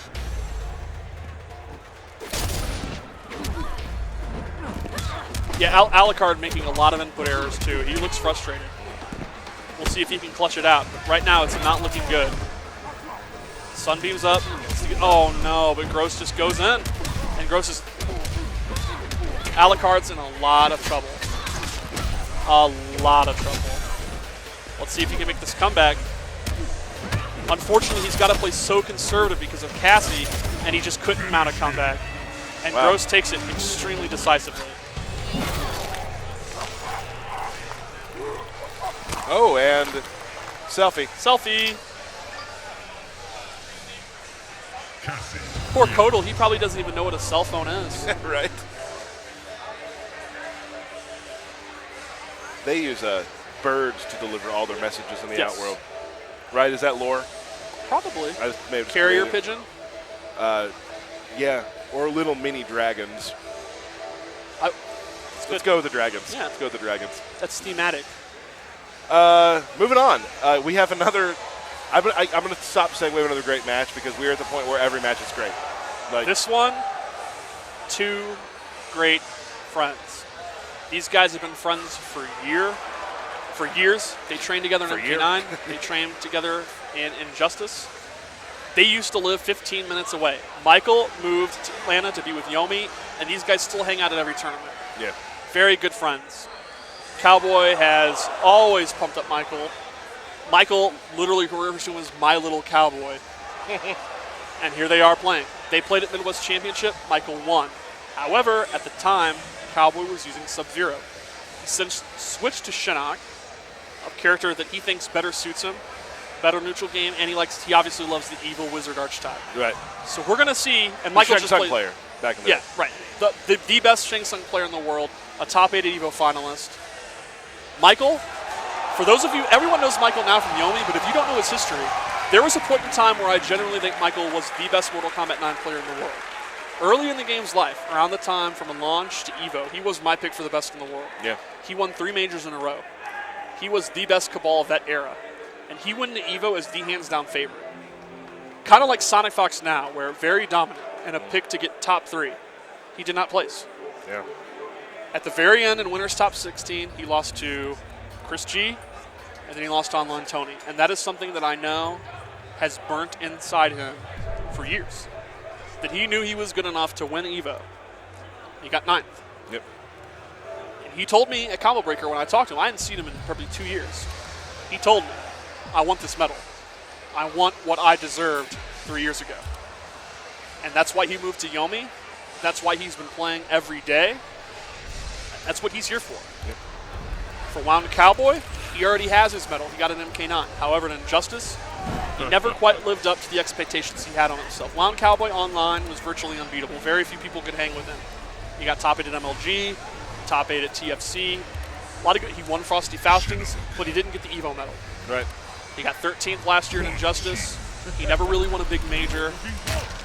EVO top 8 in this game, when he failed to do it in Injustice, would mean a lot to him. So the drama here is thick. These are very close friends with very high expectations for themselves. And unfortunately, one of them is going to lose. Oh, I hope they hug it out at the end at least. I guarantee they will. And it's going to be a canonical match of Shinnok versus Quan Chi. Throwing the monk to start. Our button check. It's a button check. Yeah. To be fair, though, both guys would throw a monk at each other. Yeah. They would do that. They're dicks. They're hugging it out before Yeah, the match, yeah, so yeah, yeah, that's like definite. Yeah, this is a bittersweet match for sure. Here we go. You see it there. Round 1. Fight. Now, you've seen a lot of talk about Bone Shaper. Cowboy's going with Imposter. Imposter's the one he likes the best. He loves the forward 2. And the movie steals is the trance. So he gets a straight up Vortex. Speaking of Vortexes, Michael's no slouch. Good blocking from Cowboy. Oh, nope. You can't block forever. Breaks. Didn't want to take. Wow. High risk, but high reward. I've seen 2 of those work out pretty well today. Yeah. There's a lot of nutty stuff you can do that you're on paper, you're like, that's scrubby. It's like, hey man, the risk reward's in my You favor. get to this top level where no one expects you to throw it Right. and make it turn. And a guy like Michael knows, I might win the round if I do this. And he's just going to zone him out. Yeah. Round 2. Fight. All right, here we go. We got the Vortex going. Guess it's wrong. He's in the grinder again. There is nothing Quan can do here but guess right. He decides to play it safe, go with the throw. Would you say this is one of Shinnok's best matchups for his steal? Oh, yeah. I don't know the intricacies of the matchup, but for the move-wise, it might be number 1. Yeah. You just saw it right there. You literally just took his whole life. Down 4. Bow to me. That was good, right? That's pretty good. Thanks. Death. Yeah, that was good too. That was. That's Quan Chi. That's true. All right. Michael trying to keep him out. He's got to keep Shinnok out. That's obviously the key to this match. Wait for an opportunity to get a bat out. Keep him out. Oh, wow. Good neutral jump punch. He read that teleport. Goes for the down 3. That's the Michael classic. Gets a lot of advantage on the down 3 on hit. Here's the guess. Summons that bat. Oh, man. Cowboy's in a Had to break. bunch of trouble here. Oh. Oh no. Gets another shot at Bocce it. breaker. Yeah. He needs one more hit. Cowboy, this could be it. Oh, he didn't have the stamina. He goes for the throw, though. That's smart. Good convert. And it's back to being dead even. With Wow, he barely avoided that. Uppercut. This will be chip. And Cowboy takes a really close game Shinnok one. has a really good. It's a 7-frame uppercut. He has a really great good. uppercut. He doesn't do his anti-airs. He has basically 2 ways to anti-air. Number 1, you happen to jump into a skull or a spark. Number 2, straight up uppercut. MK2 classic uppercut style. Make the guess. What's your guess? You have chosen wisely, but you still have to guess again. Guesses on guesses on guesses. Yep. Oh. Neutral jump punch. Neutral jump punch. Speaking about guessing and then guessing again, Quan Chi's so filthy. He does a low launcher, and if he's wrong, he's advantage for another guess. both characters have absolutely filthy offense. And I like them. They're both sinister. Yeah. They probably work on their OP mix-ups together. Look what I've learned in the lab, Master. That's so cheap. And Cowboy on set point here. Wow. Michael does have a lot of bar here. 2 bars. Cowboy has none. Okay. Good jumping. No punish on that overhead. Again, it's tricky. It's -11 on block, and you know it's the kind of thing where when I'm used to it, I can do it every time. But if in a tournament, I totally don't blame the players for missing that punish. That's something we'll all be good at 6 months from now. And not all of us. Most of us. Now Michael's got him in keep out situation. Wow, Cowboy just going in. Oh no, didn't convert there. Uh-oh, here we That's go. going to lead to some damn. Yeah, this is gonna hurt. Now let's see what the guess is. I mean, Michelangelo's a consummate throw. Like, this is not. Yes. This is not the first time he's been on the ropes. Yeah. Cowboy's going in. He comes. It's back. Get another round. Really good set here. Approaches. Your death approaches. Final round. Fight. Let's see. All right, Michael's going back to his comfort zone, the zoning. Uh-oh. Caught him in a trip guard scenario there. It's a really bad situation for Cowboy. Lost 38%. Oh, big convert though. Uh-oh. Michael's in the grinder. He went for the throw. Played it safe. That's a 16% throw. He did not have the Cowboy did not have the bar though, so his mix-up would have been unsafe. He wanted to just take the lead. Really smart. When you're playing Shinnok, that's one of the most important aspects. Michael's in a boatload of trouble here. Again, no bar from Cowboy though. Meter burns out though. No punish on that rune. Sparks. He has 1 bar. Michael with a huge jump in. This could be it. Cowboy's in a guess or die scenario. Oh no, Michael dropped the combo! And the teleport. What a scramble! The rune! That'll be it. It's Wow. 1-1. It could not be closer. And there you see, CR White Boy, Cowboy's teammate, and another really, really good friend. But here we have Big D. He's not even part of Yomi. Sit down, Big D. You're on a different team. You know, it's all about camaraderie here at EVO. Yeah, you know the thing is, everyone talks trash. Everyone hates each other on TYM, and then we all get together and you're like, you know what? That dude wasn't so bad. Right. Round 1. Fight. Here we go. Here we go. Game 3. Man, this set is so intense just because of the nature of their offense. Like, literally, one hit is so stressful. And then you're in turn. Can you imagine at EVO knowing, like, I have to guess, I have to guess, I have to guess. You see it right here. This could be the whole round. And Michael's going to decide if he's going to break or not. He is not. That's smart. I think you got. He's going to give him this round. He's going to give him Have the round. to. Yeah. That was the right choice for Michael. And it's knowing that you're giving up a round when you are 1 round away from going to losers is high stress. Good convert for Cowboy. And Michael's now in the situation where he's going to have to. He's going to take the guess and then break is my guess. And Cowboy knew that, and he went for the throw. Really smart stuff. 16% throw, not giving Michael a chance to break. Interactable. Throws the coal at him. Oh, that was a great man. Cowboy's in the grinder now. What comes around goes around. He's going to go for the zoning. One hit from anybody. Yeah, one hit from it. anybody could be the end, and neither will be able to break. This will be a big convert. Will he throw or go for a mix-up? What's it going to be? I'm missing throw. Yep. 60% throw. This might be it.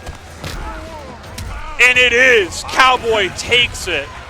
Unfortunately, Michael is going to losers. Great set, though, between two great friends. Do Yes. that hug it. You were wrong on the hug out. Well, they did it pre, so it's fine. And I'm guessing they will off stream. Well, that's your excuse. Now, the thing about Michael is he has a pattern of going to losers early. It's been happening over and over again. At Combo Breaker, he went to losers in pools. He ended up getting 7th. At TFC, I think that's another one. I know there's one other example. So for Michael, the journey's not over. The problem is mentally coming back from it. If he can do that, I'm sure he'll be fine. Got Morty Seinfeld up, Dojo A2, Morty Seinfeld, versus a Foxy Grandpa, now a Sonya player. Yes. Morty is from the Arizona scene. And Morty was one of the best Sonyas early on in MK9. You got top 8 at Devastation, top 8 at NEC, and then he kind of fell off. He had a really bad Evo, and he kind of quit practicing and traveling, and we didn't really hear much from him. But now he's back. And I know that he's been playing in Arizona with King Hippo, Detroit. Right. See Bad Larry's down there. He was a Martian player. He's been playing with a lot of those guys. And, they haven't really been – this is like their first kind of breakout tournament. So we'll see. Foxy, we already pumped him up. Yeah. We've learned about Foxy Grandpa.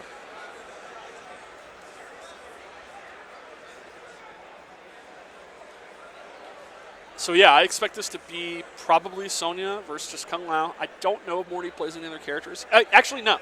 I think he might also play Tanya. Okay. I'm not sure who he's favoring now. I'm going to guess against Kung Lao he would use Sonya. But who knows?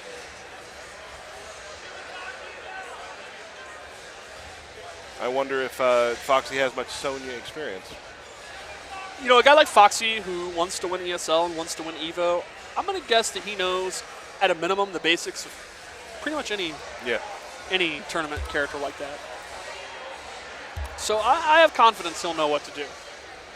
Unfortunately, Sonya is the ultimate guesswork character, because even if you know the match and you know the holes, you're still guessing. And she has a great jump guessing game between jump in and dive kick. She has great 50-50s. She has a great military stance, and that's just covert ops. Right. He might even use demolition, which does a lot of damage, or he might use special forces, which has the drone setups. We've just started seeing some demolition kind of come out of the woodwork now, and it's Right. fun to see. Yeah, I think early on there were a lot of variations where that was all you would see, and I think it was kind of a thing where you want what's the most simple boilerplate variation that I can use? Just your meta one, I want to get through tournament. Now 3 months in, we're kind of seeing people specialize in other variations. And there's still some variations out there that no one's using. I've actually heard that Foxy lately, not in time for EVO, but it's something in the future, has now been messing around with Hat Trick. Oh, man. So who knows, And that's something where no one's talking about it.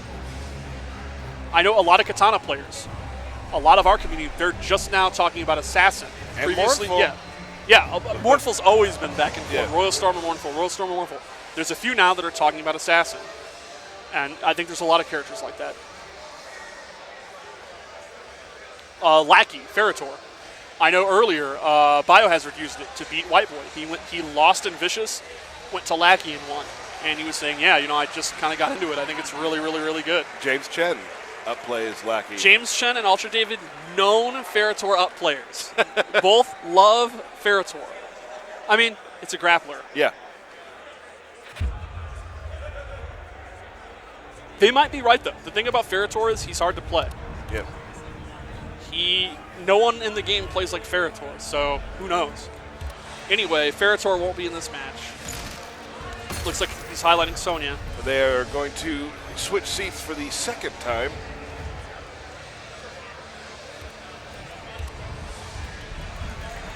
Foxy, speaking of variations, it's entirely possible he used Buzzsaw here too. Buzzsaw was the original one he really liked. He switched to Tempest after that ESL Invitational he won. So I know there's still some matchups where he really likes Buzzsaw. Some of his UK buddies behind him, Reese Gill back there. Sonya Blade. Going classic Sonya skin, I like that. All right, MK1.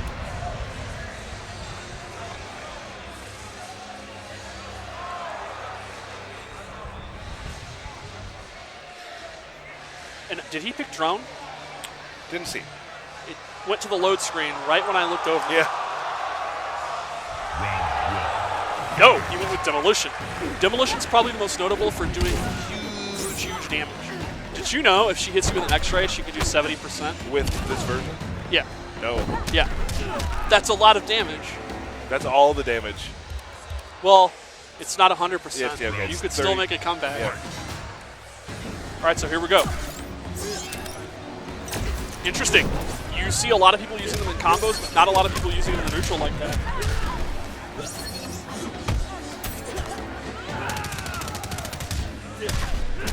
Goes for the throw. Interesting use of the grenades. I really haven't seen many people use them like that. I like it. Yeah.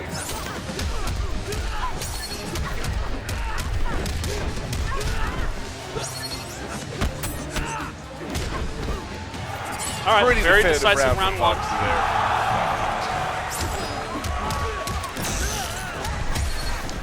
there. Okay. I like the way Foxy is using the orbiting hat, not in pressure, but as a way to get in. It's very different than Denzel, who really likes to use the EX orbiting hat like that. I mean, that's still good, but Foxy's really a master at using it to get in, just like Black Adam's orb did in Justice. Right.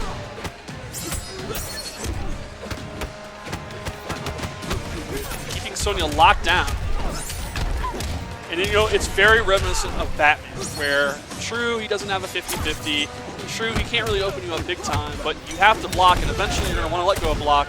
Then when you let go of block, you lose a lot of damage because he blows you up. What's Morty's move going to be here? He has 2 bars to make something happen. Oh, EXR kick. No convert. Oh, that could end it. This could end it. Wow. Yeah. All right. Clutch round. Final round. Fight. Down 4. One of the coolest throws in the game. Yeah.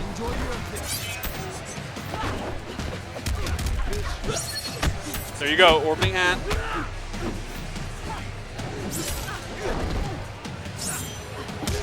Okay. No convert though. Good uppercut. Morty looking good here. Oh, interesting. Those grenades, he caught him jumping.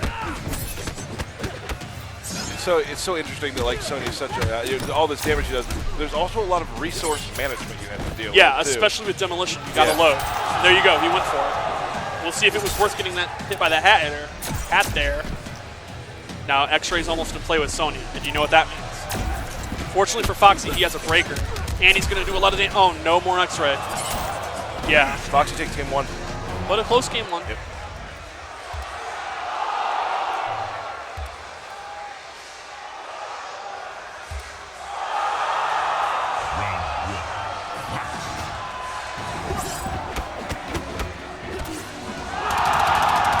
Throw, beating the low poke there.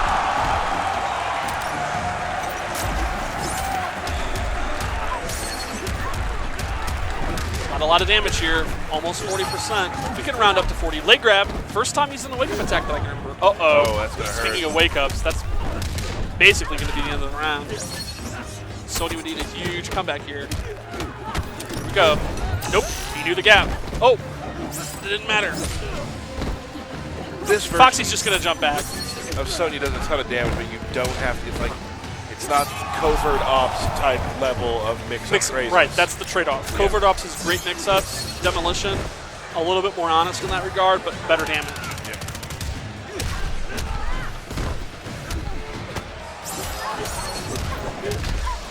Foxy looking really strong. Yeah, Foxy looking extremely comfortable right here.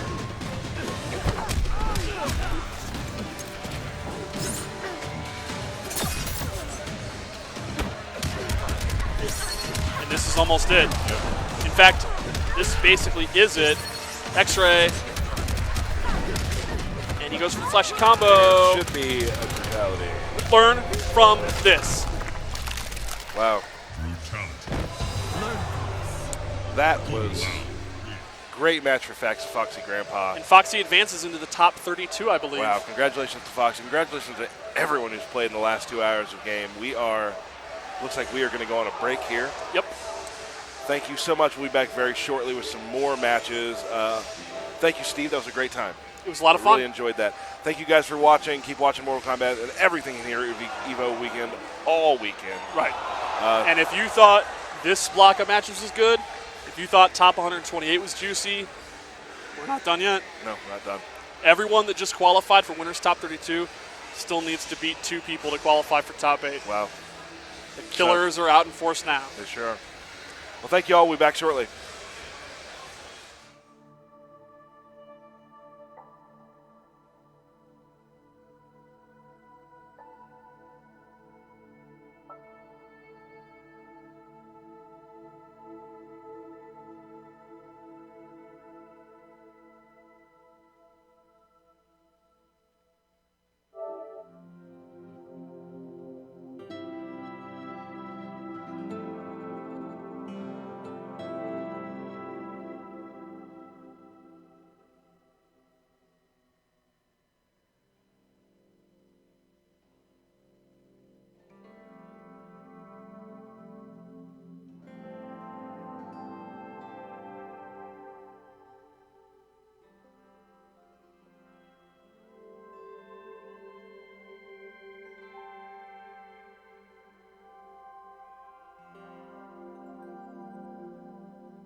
Sub-Zero.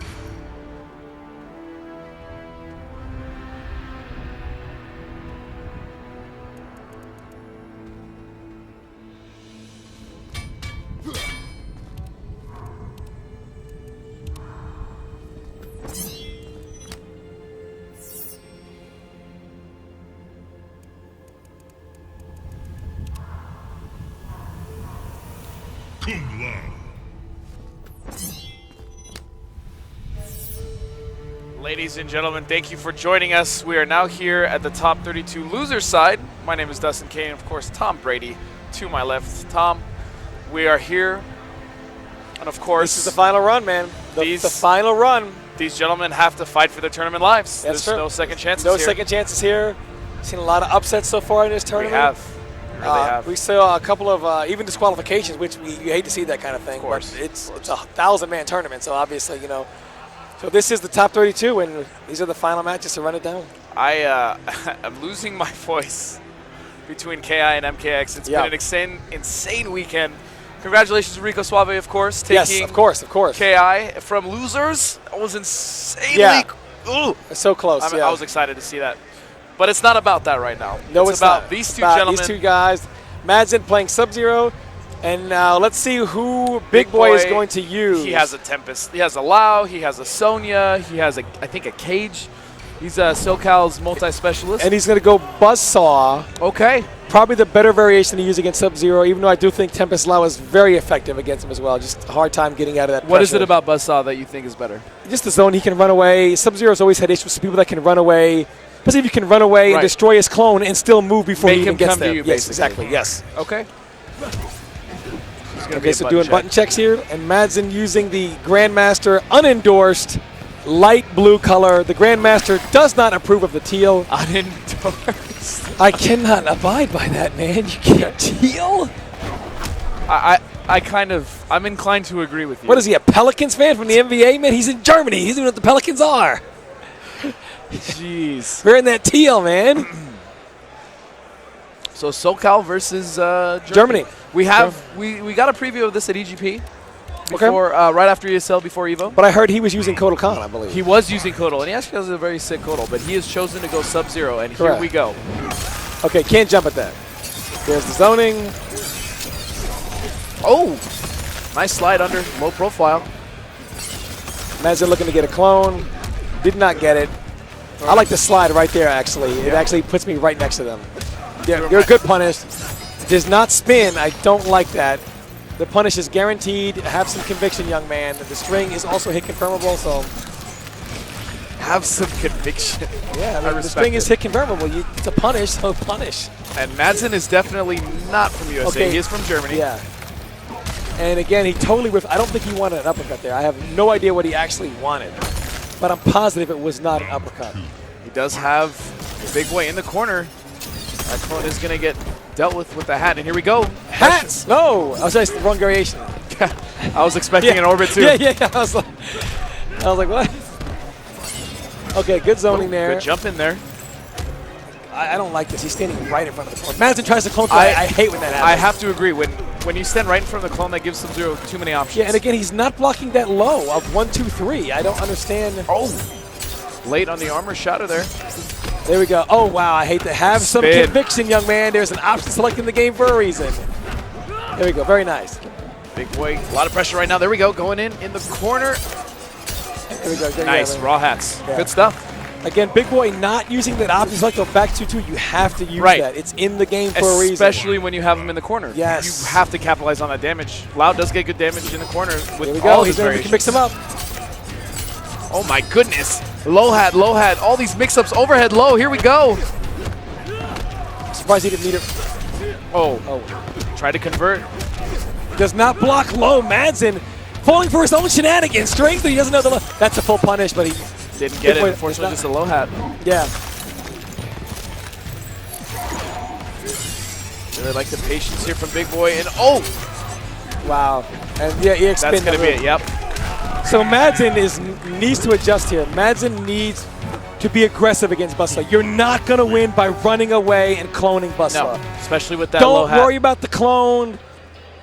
Do not worry about the clone. What I like to do is when I know the bus was going to come out, I like to just neutral jump in, get the hat, especially when the corner is so far behind me, get the hat off of his head, then I can go in. If he hits me, it's not going to be any damage. It's not going to be a spin. It's not going to put you in the corner. Even if I back two, he's not going to get a full combo because the hat is not on his head. Madsen wants to keep the match in mid-screen or as close to his side of the other opponent's corner as possible. Not just for the pressure, but just so if he jumps the hat takes a long time to come back on his head. Madsen taking a second, getting advice from Nivik, who is from Greece, so Correct. a fellow European. Correct. Fellow European.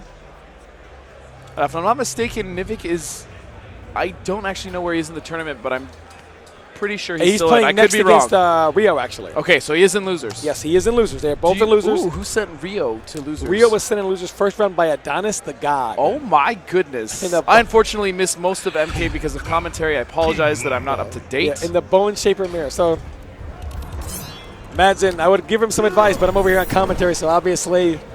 He's going to have to figure it out on his own time. And he went with Kotal Khan. I like it. His Kotal Khan is very, very good. I like the pick.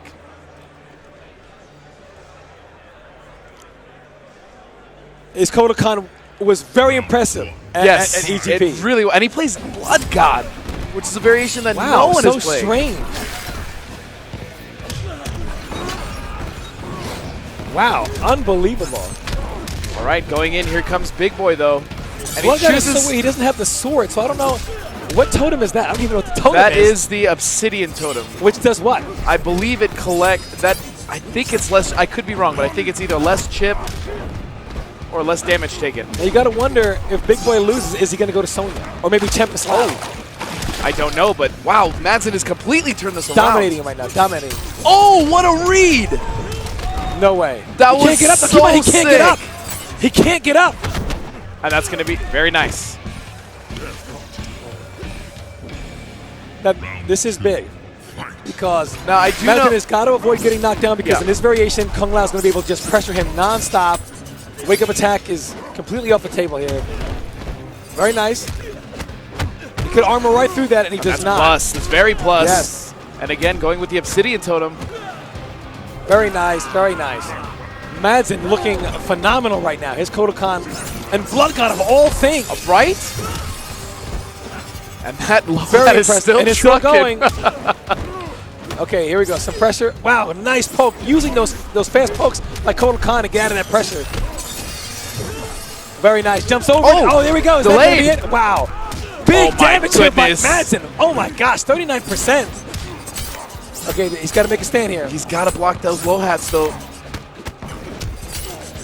All this pressure right now from Big Boy. He's trying to make a comeback, but that was... That's it. I do not agree with that decision. And he's going to leave right now. Sonya might be a good choice here, considering Kotal Khan cannot get off the ground. Yeah. Classic. Classic. I do like the fatality. Now Sonya, like I said, it may be a good choice here. Let's and Madsen acting out the fatality. He's very animated when it comes to Kotal Khan. Like the gamer Blake shenanigans. Right. So one thing about Blood God that I do know is when it's across all his variations, when you cancel any string into the the anti-air, it's actually safe. Yes. So it is an option he has, but his wake-ups, like you said, are very limited. Yeah, very true. The wake-ups are limited, so we'll see. And he's going with Tempest Lao now. I like this. I would have preferred Sonya, to be honest with you, considering he just has no choice but to get up and block all that pressure. That's true. But Madsen, great presence of mind. Turning it around with Kotal Khan. Again, unexpected. Blood God. And his I opponent love probably it. didn't expect it whatsoever. Oh, good back. Okay, Backdash. Big I Boy like it. showing he does his homework. Okay. Hats.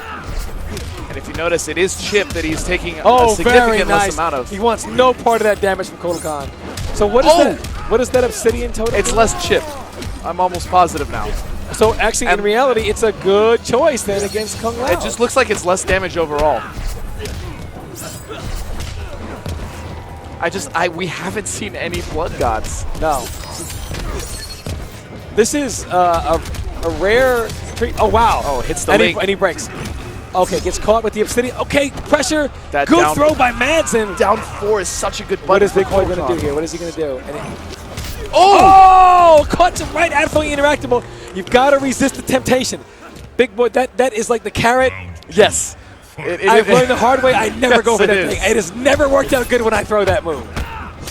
All right, so not getting the Wow, pressure. does not Doesn't convert. confirm. Okay, hard knockdown. Here's the pressure. He doesn't just need to put backs the hat off. out because he can't beat your attack anyway. Oh, and he's going to put up the damage totem. Oh, nice Wow, very uppercut. nice. Oh, Wow, my Madsen. goodness. Okay. All right. Good opportunity here. No breaker. Okay. I Now we agree can with this pressure decision. right now. Don't worry about the hat. Very nice. Yep. Hats. Very I nice. like that decision Right. from Madsen not to break Yeah, save that meter. for a round. Here we go. Final round here. All right. Runs Gets out himself of the corner. Out of the corner. Oh, Nice, very down nice. Reverse. I don't And like that. He didn't get anything for that bar. That's huge. Madsen now has to take advantage of this. And here we go, going with the Obsidian Totem He again. has X-ray now. No, he doesn't know. He's used to bar.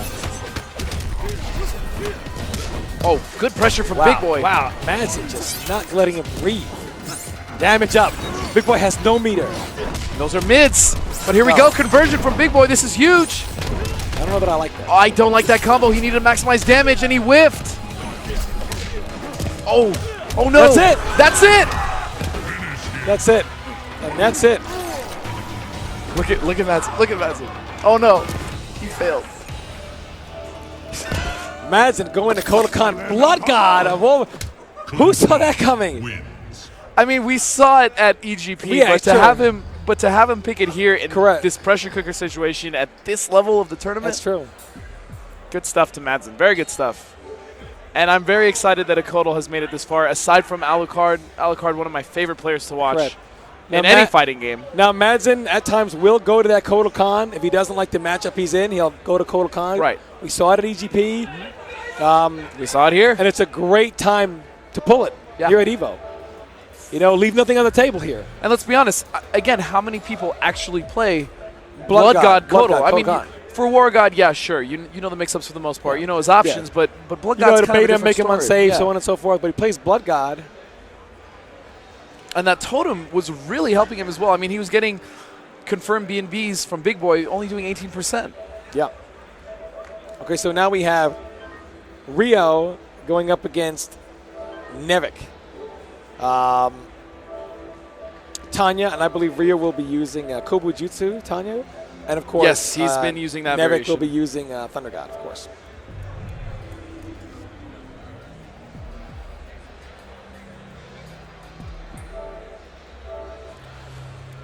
Nivik has been staying at my house for the last 4 days before EVO, so right after ESL. He has definitely helped me level up a lot, and he's a phenomenal player.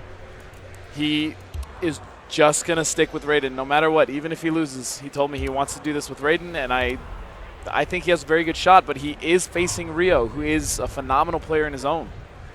And MK on deck for you legend. guys, just so you guys know, on deck for you guys, we're going to have CR White Boy Versus Chris G. Representing Team Tempo. Ooh. Okay, so again, Kobu, I asked Rio, you know, hey, what are you thinking? You going to go to Bone Shaper? You know, where's your head at about this? And he said, you know what? I didn't like losing the Bone Shaper mirror to Adonis the God. I'm just not feeling it right now. Okay. So I said, okay, you know. You got to go with your gut. Got to go with your gut. And Rio's gut is telling him Tanya Kobu Jutsu. Do you know who Nivik lost to? I do not. Okay. Bone Shaper. No, I'm joking. I have no idea. He does have a 2-day Bone Shaper.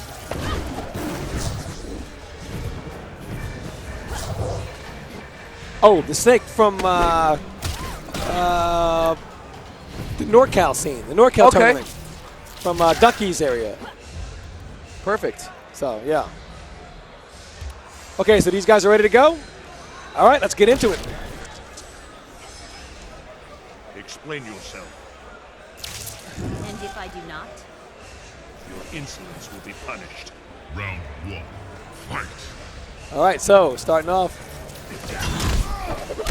All right. A Not a risky bad move by start. Rio, but I like it. Hey, fortune favors the ballsy people, man. Yes, it does. If you're gonna sack up, this is the tournament to do it. I Rio getting himself a nice start, and he's going to push Raiden pretty much at the corner here. But Nivek's going to fight his way out. The one thing I love about Nivek is he's very consistent with cancels, and he knows all the frames that are plus for himself.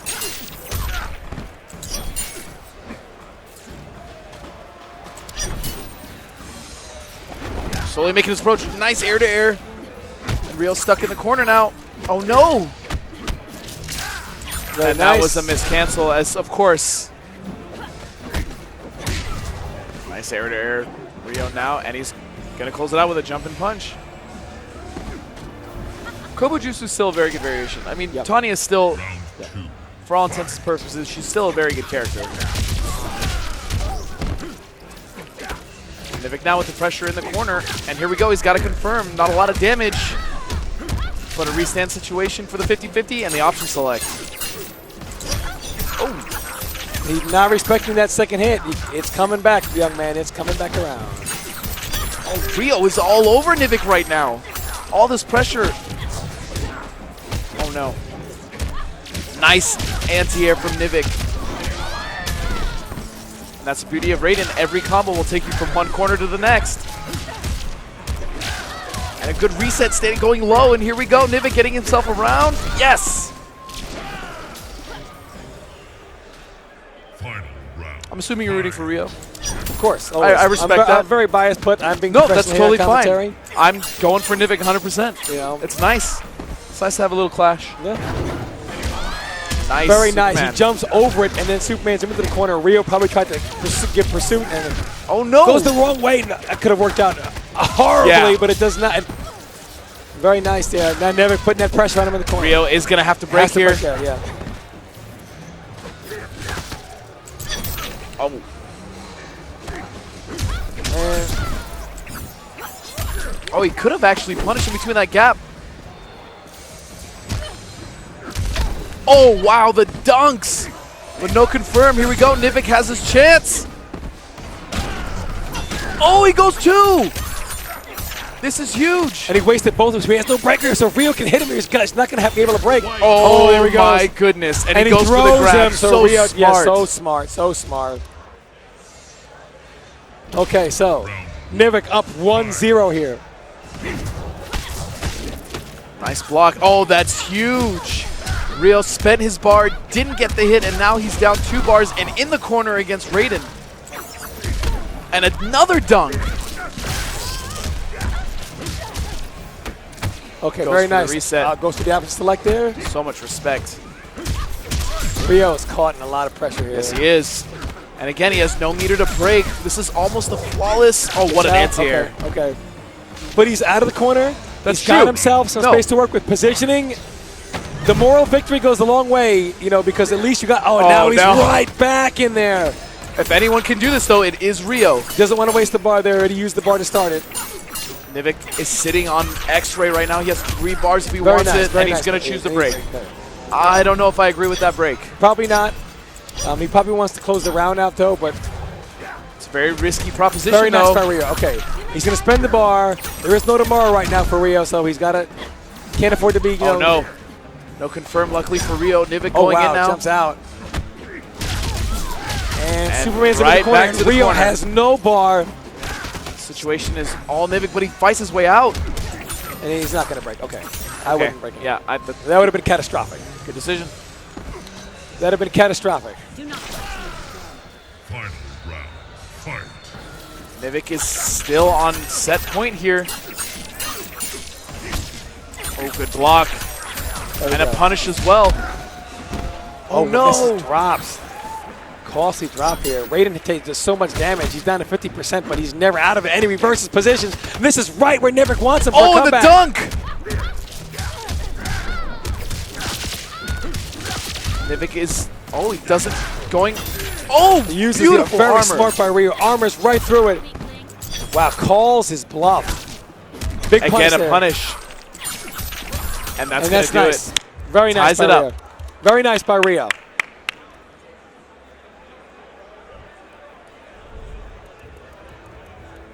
Time. We're not going to see a character switch from Nivek. I highly doubt he's going to go. Highly doubt it. If he does switch characters, it would have been Bone Shaper, but he's not going to do it. No, there's no reason to switch. Yeah. I mean, he was in both. He was in that match right there. Yes. Won the first match. Yes, he was. You know, you've already made your adjustments. I mean, there's no reason. Right, and you're right. He was never out of that match. No, I agree. Round 1. Fight. Grease's last hope. Can Nivik do it? Again, spends the meter, and he loses the exchange for the first hit.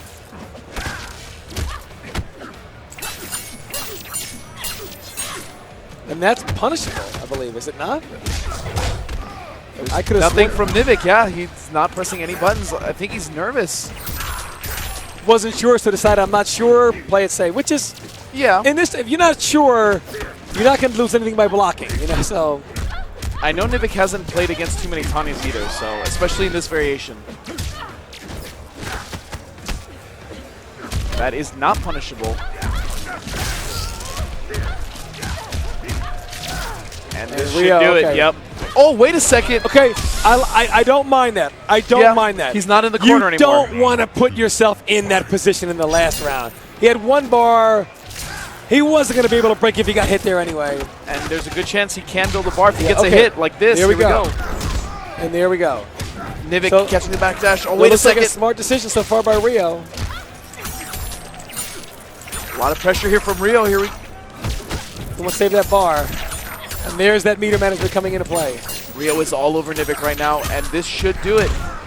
Rio all over him. Almost Down a flawless for Rio. To the last Final round. round. Rio has plenty of meter as well to make things happen. Oh, this is the worst that position was- to be in. Such a good confirm off the run. Again, option selecting that can't be punished. Immediate break. Nivik. Oh, that an was a uppercut by Rio. horrible decision, A unfortunately. clutch uppercut from Rio. And he's going to put Nivik in the corner now. And Nivik. Wow, gets up. Rio, Nivik breaks. That's And it. this is going to be it. And Rio advances. That game was going very well for Nivik until he decided to break and then jump. Yeah, I agree. And then he got sent in the corner without any bar. Nivik, you've crushed my heart. Rio, congratulations on moving on. I'm actually not that sad. Rio's a very good friend of mine. Yeah, I like I wanted to see, Greek boys, because I'm half Greek.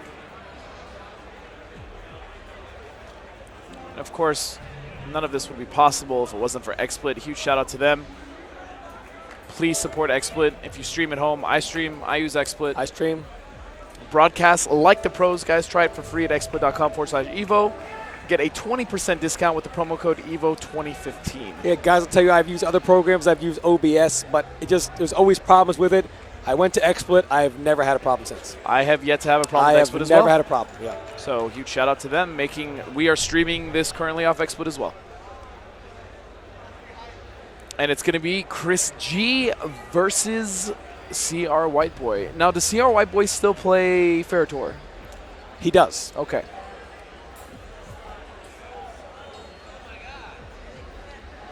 Getting some advice from Rio right now.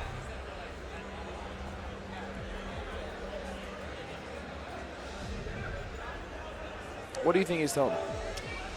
Don't get hit. Fair enough. Don't forget, it's Mr. Miyagi-like advice. Do you have any advice? Aye, don't get the hit.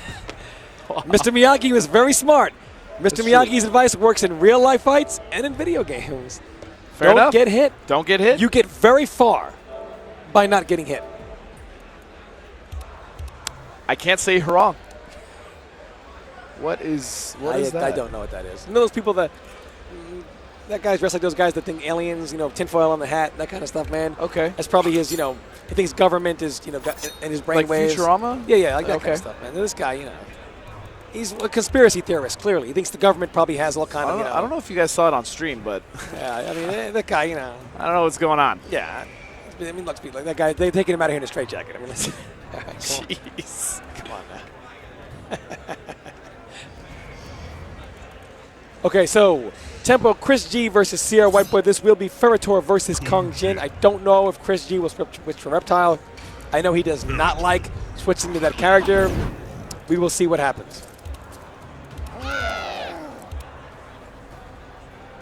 I really wanted to see Chris do O with Ancestral, but he's not a fan. No. Because in my opinion, that was the closest thing we had to Green Arrow from Injustice, which was the character he was very successful with. Yeah. Round 1. Fight. I believe this is A button. Yep.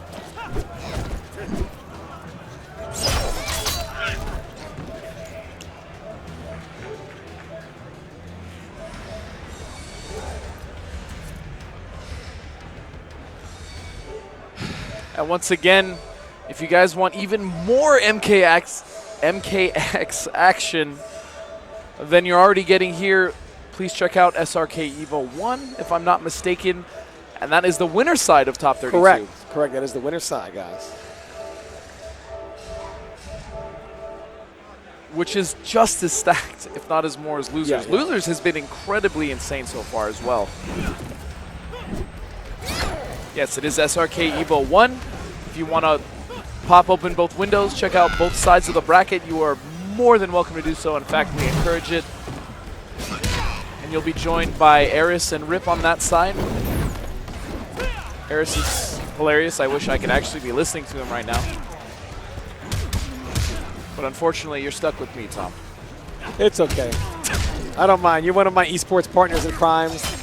That dirty esports pun. The dirty esports, man. The dirty word, or in the FGC, esports. Esports. Esports. All right, is this button check over? Okay, yes, what I is believe this? it. What is the shenanigans? Okay, so here we go. Chris G versus CR White Boy. We're going right into it here. Gotta cut the malarkey. Get these button checks. And Chris G is playing Bojutsu Kung Jin, and White Boy is so going he's vicious. staying with vicious. Okay.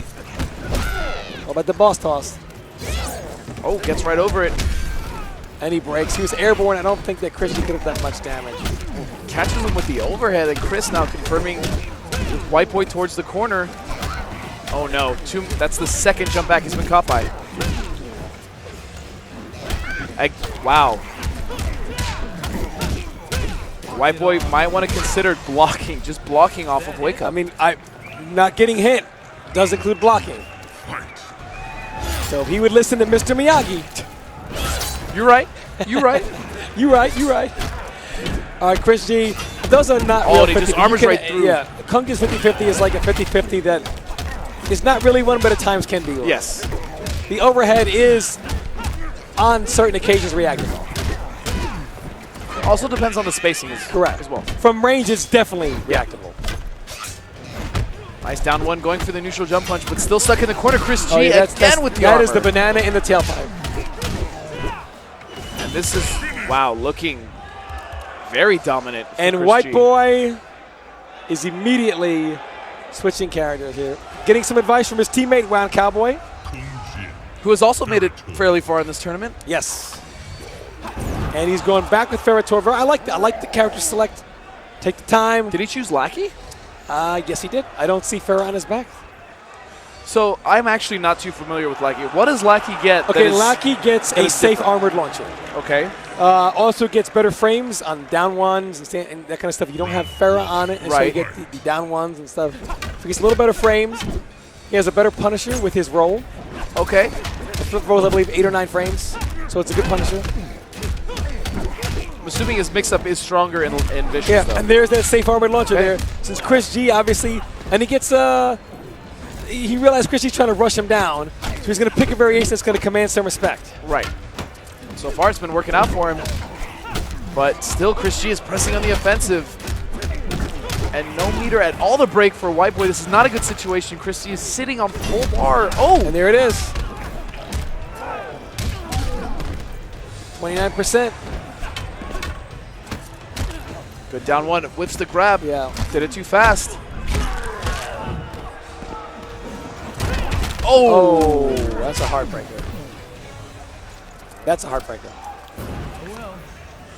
Round 2. Fight. All right. CR White Boy is on tilt right now. He's got to make something happen. Nice air to air, but nothing after it. No conversion at all. Again, another tick throw. I'm assuming that is a tick throw. That's a command grab in Lackey, correct. right? All right. Very nice. Again.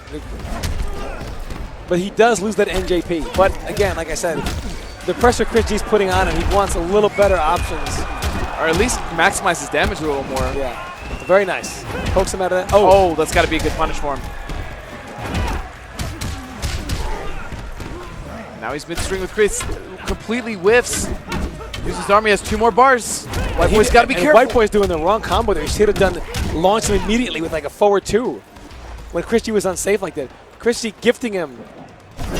Oh, there we, oh, and Christie. a break. Christie's trying to end it right here. Oh, with the overhead, and that's going to do it. And he guesses wrong. White Boy will be going home. Unfortunately, Christie will be advancing.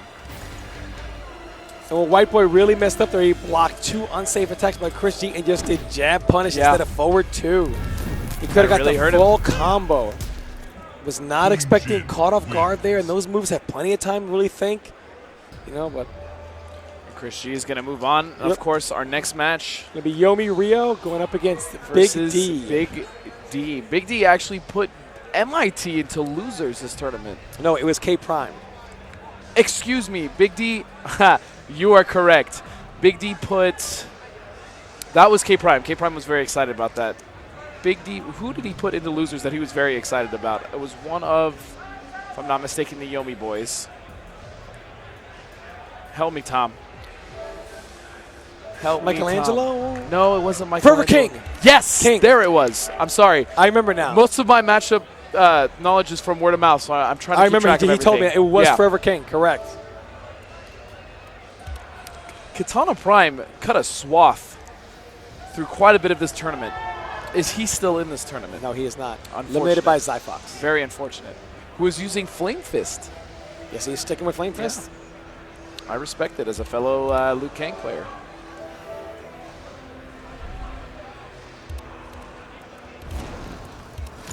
Oh, speaking of which, I believe that is DJT versus Cowboy on main It is. stage. Oof. I'm going to watch that. I'm going to watch this. What'd you say the stream link was? So I can SRK put it on my Evo phone so I can 1. give these guys the updates. Yeah, because I just want to know the updates. Again, I apologize for any misinformation as far as who beat who. Everything that I have received information-wise has been word of mouth. I've been busy with other games. SRK Evo 1? Yes. I'll just pull it up on this one. Round 1. Fight. So button checks, obviously. All right, so I will be able to give you guys updates on what's going on. For those of you who want to watch maybe Rio versus Big D, kind of torn between both of these matches here, I will Keep give you them guys both updates. open. We'll try to update you as well. Yep. Okay, they're shaking hands, and they're going into it. Here we go.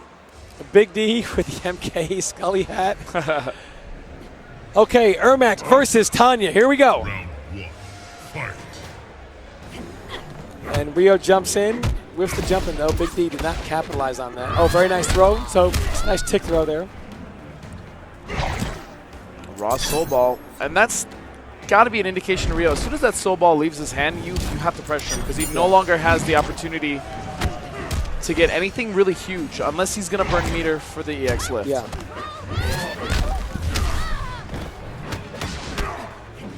Oh, good neutral jump punch. And here we go. Oh, but he drops it.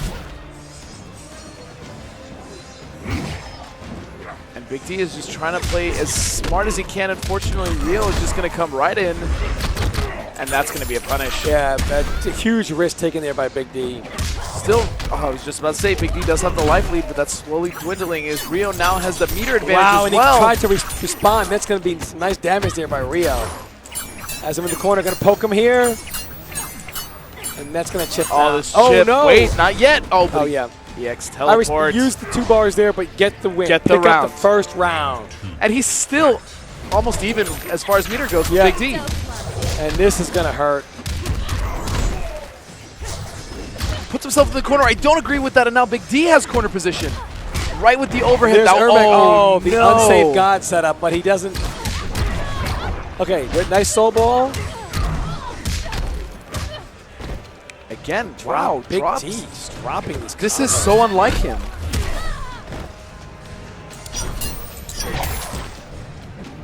And a lot of these guys are pretty Oh, my settled in right now. goodness. So nerves I don't think is a factor because a lot of No. these guys are pretty settled. When you get this far, You probably worked through all that already. Right. And very nice by Big D. And of course, both of these guys are tournament veterans. Yes.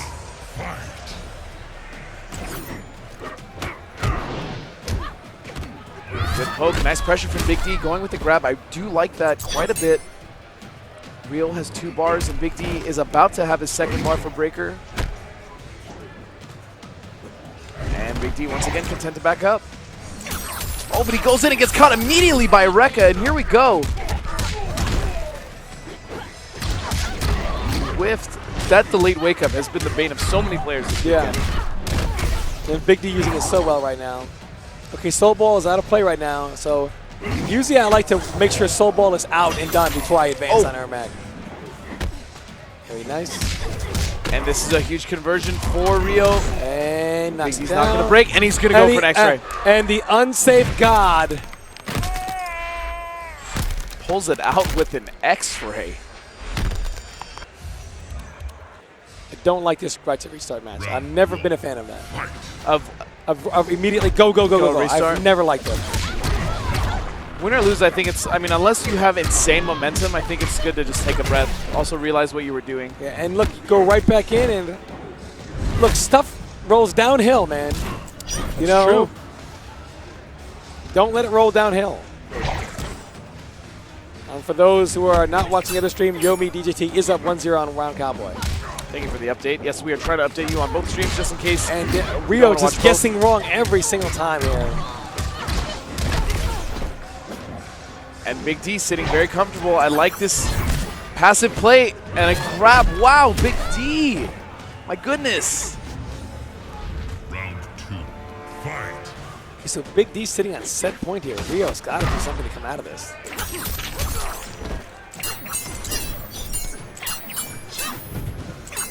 He's going to cancel, waiting a second to see if Big D was going to react. And nice DJT, conversion. I think that's top 8. Yeah. DJT has qualified for top 8.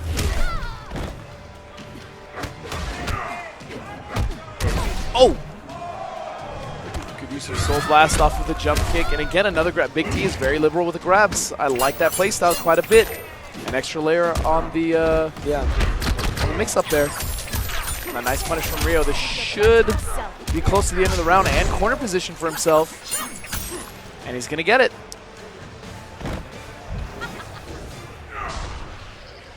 Final round, fight.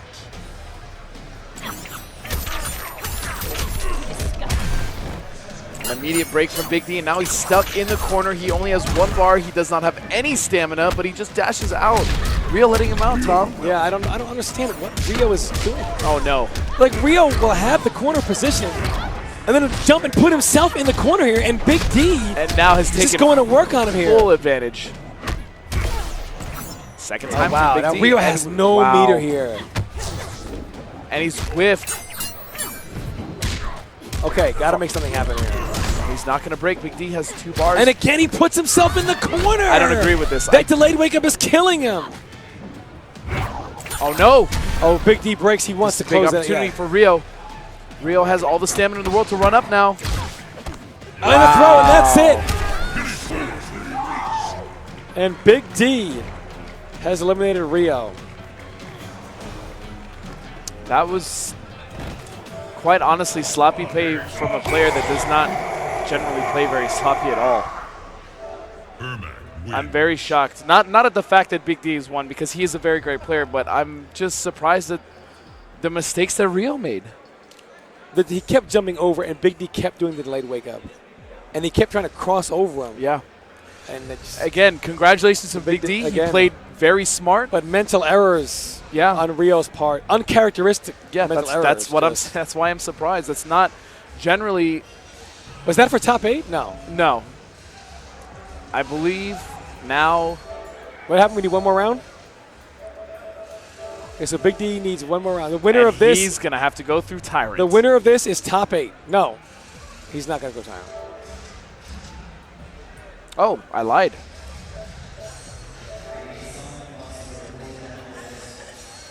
Hey, Tom. Hey, Tom.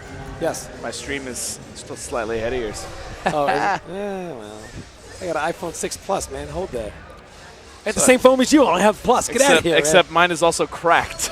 That's horribly. true. All right, so next up we're going to have Tyrant versus Yomi. This is a run back from winners where Forever King Jr. actually sent Tyrant to the losers bracket. And now they are back, and I can guarantee you Tyrant wants that run back. Now, King Jr. does use multiple characters. He was using Tempest Lao when he put not only myself in the losers, but as well as Tyrant. The rising star of Yomi. And we apologize, but we did not get to see very many of these matches, and this is actually quite a good one. Digit versus Foxy Grandpa. We should commentate from this stream. We should. We should, man. We could very well do it.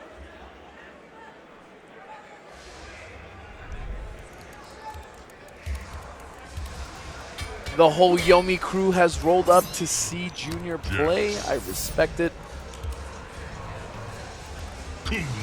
I'm pulling for Tyrant, man. I am also pulling for Tyrant. I'm sorry, man. Tyrant's my don't guy, apologize man. to me.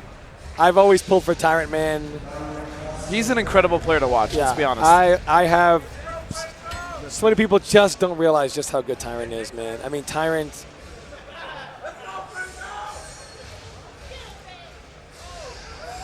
Round 1. Fight. And instead of the Bone Shaper Shinnocks, we may have literally 5 Tempest Laos in top 8. And that would mean it's time to pick a new main tomorrow. No comment. I'll take either one of those two. I'll take. It's not a bad option. Okay, so we do not know who Forever King Jr. will play. He will be like Bruce Lee said. He will be like water. Like water. He will be formless. And he does have a very solid Jason. We have seen him play Flame Fist. Obviously Tempest Lao. And he's gonna go with I don't know if this is button check. What happens if the top 8 is all Tempest Lao and Bone Shaper? I don't know. Let's hope for Tyrant here. And this is not a button check. Oh, Tyrant going in. And that's going to be a punish. Yeah. And immediately breaks. He wants to keep Forever King Jr. right here. Oh, Forever wow. King Jr. Wow, you got to respect that. Okay, hard knockdown. Tyrant gets thrown. All right, Tyrant has a bar now. Let's see what he does with it. Wait, the hack. Okay, that is not enough advantage on that knockdown for. Is Tyrant going to bait that armor out? Tyrant definitely looking for it. And those cancels are actually not safe. Oh, and big punish there. Tyrant breaks. Oh, nice uppercut. Tyrant not. Oh, good jab. Oh, but not able to convert. Didn't have the stamina for the conversion. Throws. That's it. And the two-frame link. Well done, young man. He's hit that consistently throughout the tournament. A lot of these guys are. Is this for top 8? Do we know? I think after this there's one more round. We don't have the bracket, but I think there's one more round. Now, a common misconception, and the reason why Tyrant catches a lot of people off guard is because those cancels on block are actually not plus.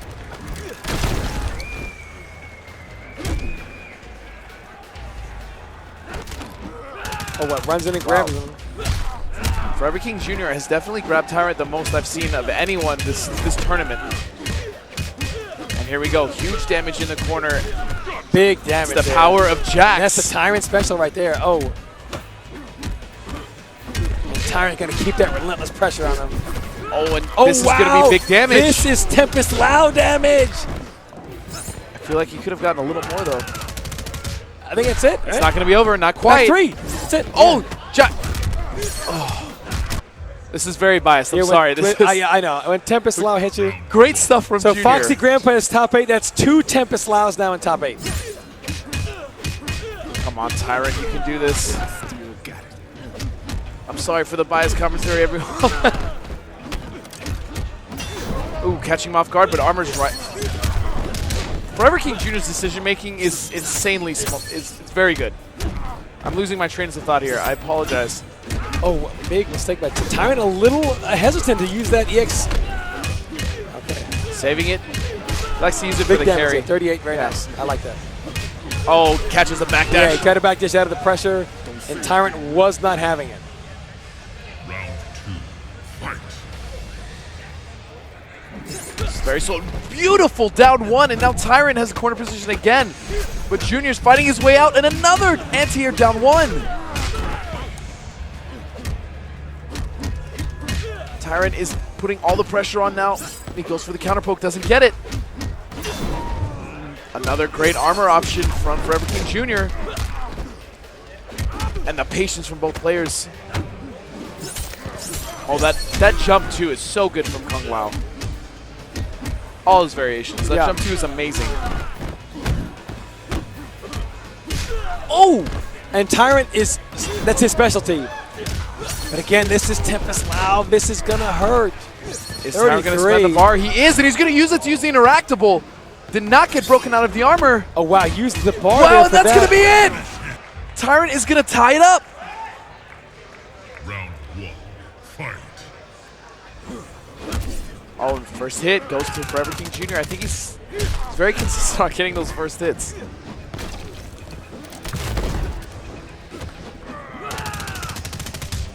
Again, lots of grabs from Forever King Jr.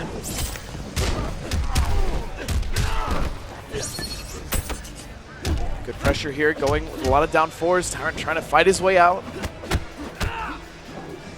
No Oh, spin what an there. I'm anti-air. surprised he did not use it. He might have tried to spin there, but Maybe. the jab. Either way, it worked out in his favor. Oh, and that was very...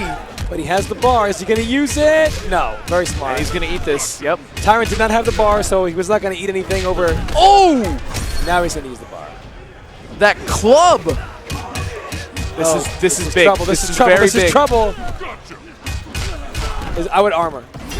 And he does. Oh, and he gets the 2. Tyrant still has a chance here, but Forever King, that Tyrant. And Tyrant With the shakes good his finger. stuff. With the good stuff from Tyrant. Uppercut. Nobody does that better than Tyrant. And here we go. No. He's got him in the corner.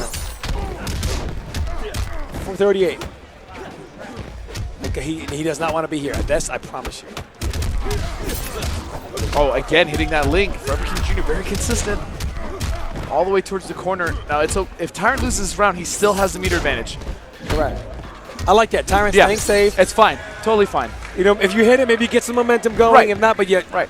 don't waste the bar. You know, nothing like that.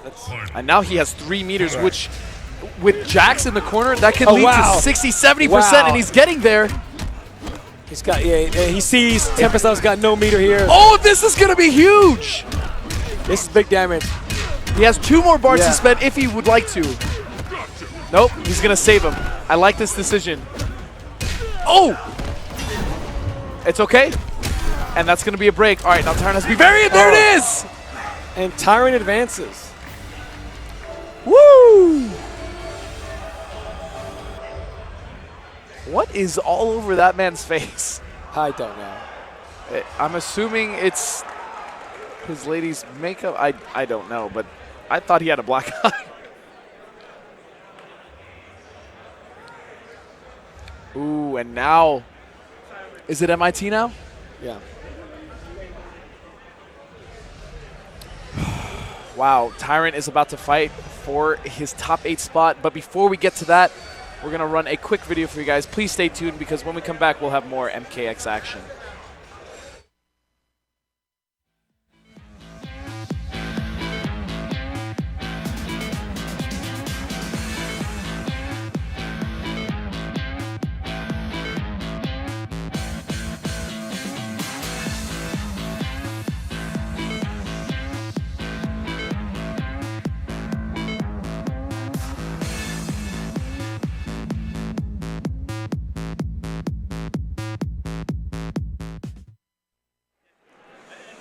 Welcome back.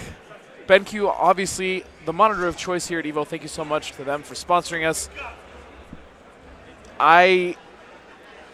This is going to be a very difficult match for me to cast because I am pulling for Tyrant 100%. As much as I love MIT. Thoughts, Tom? Give me thoughts. I like the Terry brothers. Obviously, they're close friends of mine. So is Tyrant. Of course. And it's hard. I would like Tyrant to get this moment. So I'm going to go for Tyrant here. Ooh, I'm interested to see what Zyfox actually does while we're waiting for this to set up. It's 1-0 catch-up. I want to see what he's doing with Flame Fist now after the bug fix. This is not yet for top 8.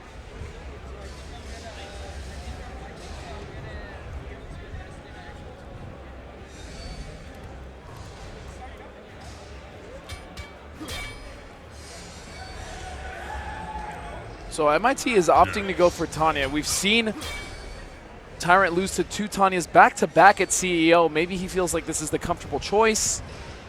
I'm not sure, but Tanya has since been toned down quite a bit. Very true. Excuse me. Brian, this isn't for top 8. No, it is not. Round one. It's not. Sorry, just some information for our crowd monsters. Brian Compton, the crowd Yes. monster. Shout out to Brian Compton, my commentary partner at ESL. And, He's very excited. crowd monster. Yep. Oh, and Tyrant caught pressing buttons after that. Again, Tyrant is stuck in this pressure in the corner, and MIT is going to take this round. Round two. Fight. Oh, uses the EX. Tyrant is going to choose not to break. Oh, we're going. This is the match. Yeah, and he's getting caught by a lot of 1-1s from Tanya. Got the meter though, so. Oh, goes for the grab. Gotcha, trades it. Now he's And got there we corner go. position, but armor's right out.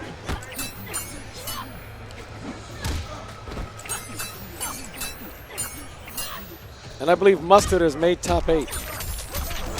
Mustard was actually my pick to win this entire tournament. Round one. Fight.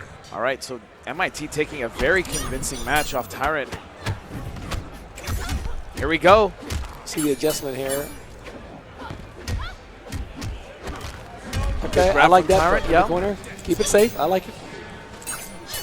Good block on the Good overhead block. there. Yeah. I read your mind, Tom. Oh, and that is plus. When charged, that is Yeah, actually that is plus. That is right. That is advantage. Oh, it's very hard to jump over checks. You're either going to eat a stand one, a down one, or a down two. Oh. Very good pressure here from MIT, choosing to back off, and he's going to go right back in. Tyrant's in a lot of trouble here. And here we go. He's got to fight his way out, and that's not going to do it, unfortunately. Come on, Tyrant. Round two. All right, so Tyrant, I like the positioning here. Oh, Oh. catches MIT running right in. Good blocks by Tyrant. I could swear that's unsafe. But again, if you're not sure, you're not losing any damage by blocking. Even though Tyrant has lost to two separate Tanyas at CEO, I don't know if he really knows this matchup still yet. Who else is beating with Tanya? It was Rio and Sonic Fox at CEO. I mean, since then. I don't think he's played any Tanyas since then. That's the thing, and it's So really, maybe still unfamiliar. And it is really showing. starting to show. I mean, this is almost a flawless. And that is unsafe. that's I'm gonna be positive it. that's unsafe. And Tyrant is done. It's unfortunate. Tyrant shaking his head. Tanya wins. So he will not That is correct. Tyrant will not be advancing. will advance. No.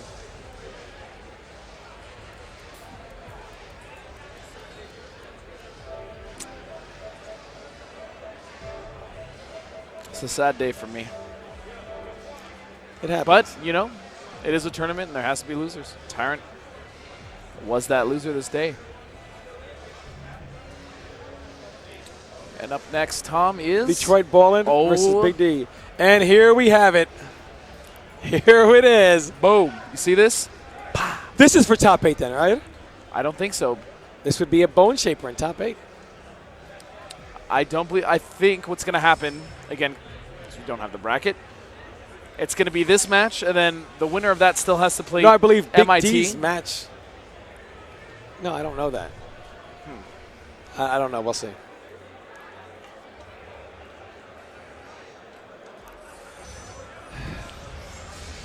Ooh, Honeybee versus I'm Sonic going right Fox. to the bar after this.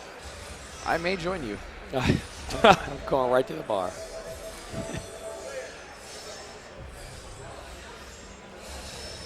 Just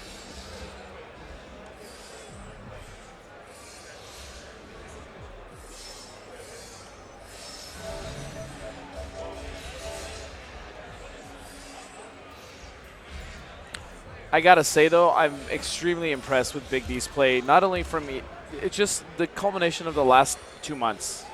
The amount that he has leveled up, I'm very impressed with his play. And he's doing it with the unsafe God. I agree. Now this is exciting for me because we have not seen Detroit compete in, it's literally been years. True.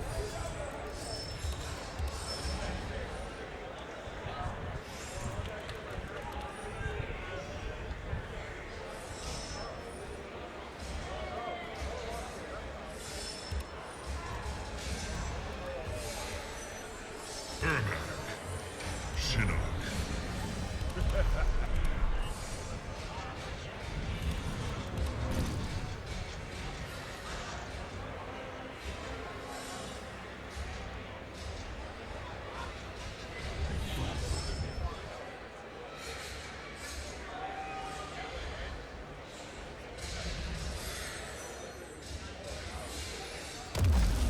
Round 1.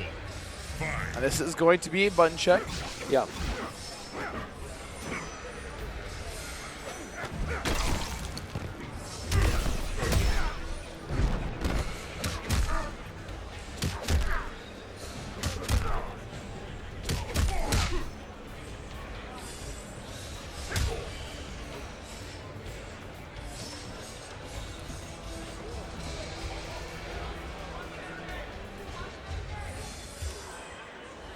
Waiting for our button checks here.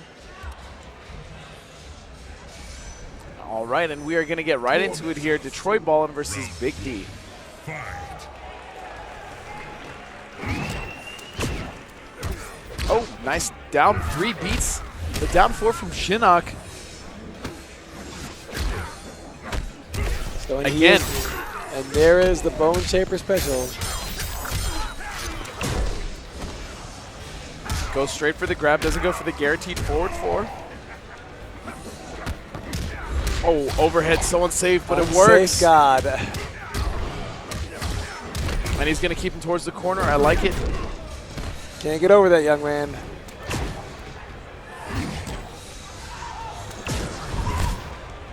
Nice block from Detroit, but again, he is taking chip. Oh, Wow, caught it. I know. that was very lucky for Big D.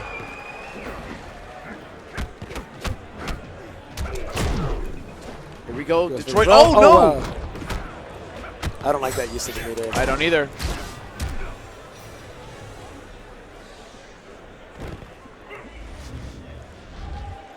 Maybe he was thinking he wouldn't use it. Maybe he'll try to back up or move or let go of block or Right. something, but unfortunately it did not work out. Oh, nice. Back one string catches the anti-air, and now Big D's in the corner. He's going to use disappear, but oh no! Detroit pushing himself in the corner now. Not a good situation.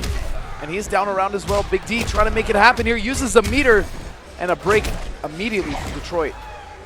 And oh wow, that's everything he did. Yeah, wow, he's looking very commanding victory right now for Big D. All right. And Detroit immediately going to character select.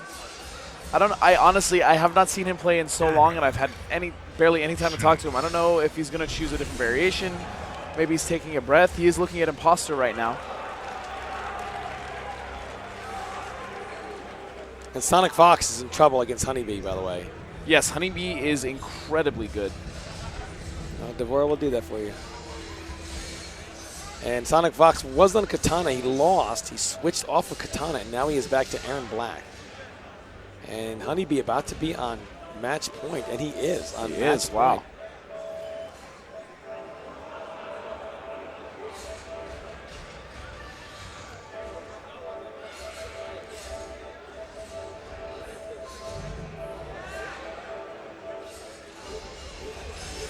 Wow, this match is very close. It is very close.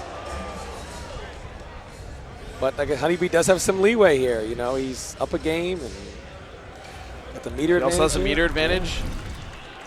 Like our commentator. Yeah, I know. I'm just saying, Honeybee's got some leeway here. Sonic Fox got a lot of pressure on him. Oh. And here we go. Sonic Fox getting something started now.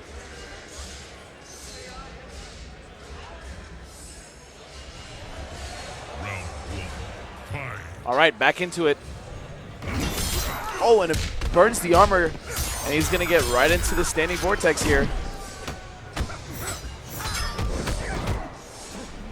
Nice backdash on the grab. Good presence of mind from Big D, but he's going to get caught by Hellsparks anyways. You cannot run all willy-nilly at Bone Shaper, or Shinnok in general.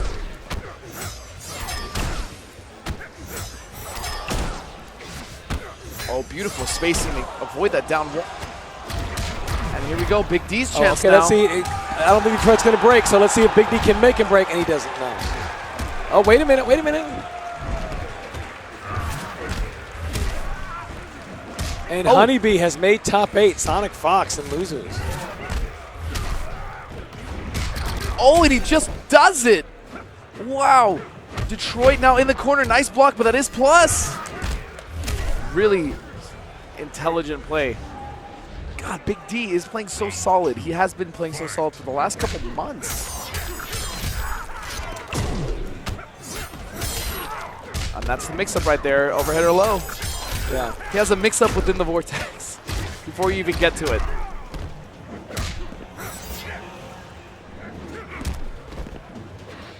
Detroit right now is fighting for his tournament life, and he's looking pretty good right here. And fireball. Yeah.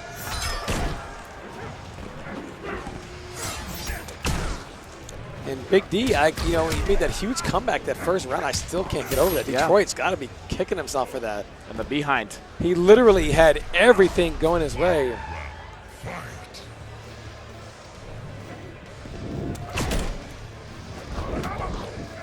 Detroit's got to pull it together here, man.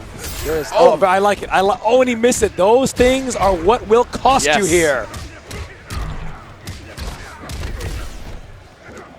Nice Big down uppercut. two. Oh, this is Beautiful conversion. not where Detroit wants to be. Stay it. And the unsafe God. Okay, staying safe. Oh, this could be. Detroit burning the meter, but he didn't get anything off of that. I don't agree with that whatsoever. That's it. going to be it. Soul Ball. Ladies and gentlemen. We are now down to our last match, I believe.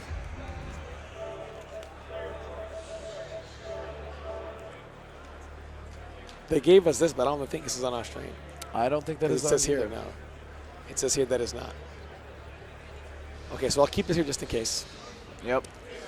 Well, no, it looks like, Slayer is stepping up. Okay, this is the last match, guys, and after this, you can tune into SRK Evo 1 for the remainder of the rundown in top. Is that for top 8? I believe the next match for Big D will be for top 8. Was that a top 8 match right there, or is I think he has one more.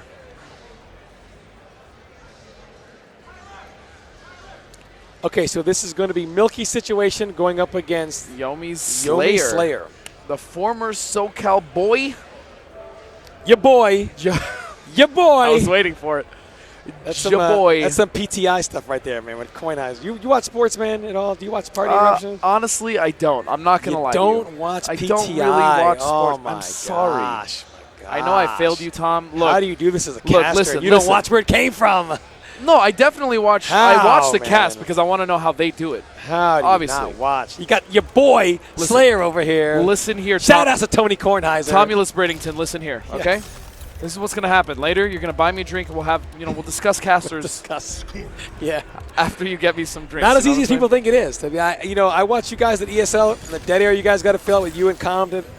And people are like, whatever. And I'm going, you know what, guys? This is really difficult to do. You guys are wanting to be entertained. They're entertaining you right now. I appreciate that. You don't even they don't even realize they're being entertained. I'll tell you this, though. I still make mistakes, and I still have a lot to improve on. I appreciate that. There was one time there was a 45-minute delay, and I was watching you two, and that was unfortunate. I didn't even know it was a 45-minute delay. That's how good you guys were. Well, I'm glad we're doing something right. So, not everything, but something. not everything. You guys are doing a lot right over there, man. And I definitely look forward to season 2. Is that happening? Yes. Season 2 I is look forward to confirmed. that. Okay, awesome. I look forward to that. If you're trying to get some monies and you didn't qualify here at Evo, you still have a chance.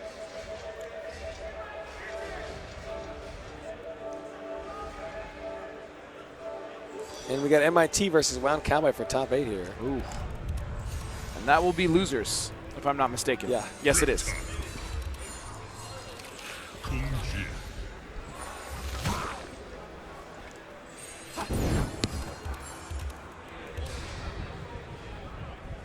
Slayer, for the most part, has just stuck with Kung Jin almost the entire life of this Yeah, game he has thus used. far. There have been times he's used Tempest Lao. Yes. He uses them against DJT and mirrors, and I have seen him go to that character, but for the most part, yes. Round one. Fight.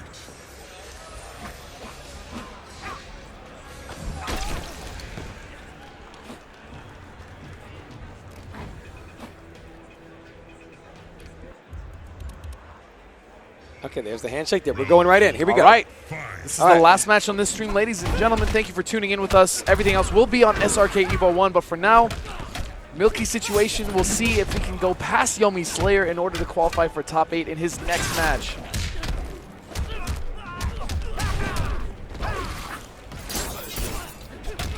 Oh, and he gets caught by the NJP. And if you've noticed, Slayer has actually switched to Shaolin, and I truly believe that this will be his best variation. Yeah.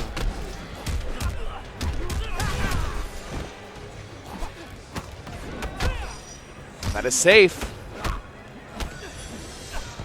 You can armor through that, though. There is a gap in that string. I do it quite frequently. I play Milky all the time, and I armor that string like nobody's business. Reptiles, correct? Yep. Yeah. There is a gap in that string. Round two. Fight. All right, so Milky Situation taking the first round.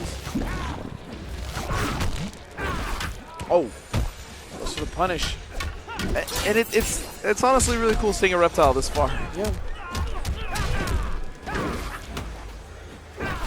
Oh, gets caught though with the NJP, and here comes Slayer now, pushing him towards the corner.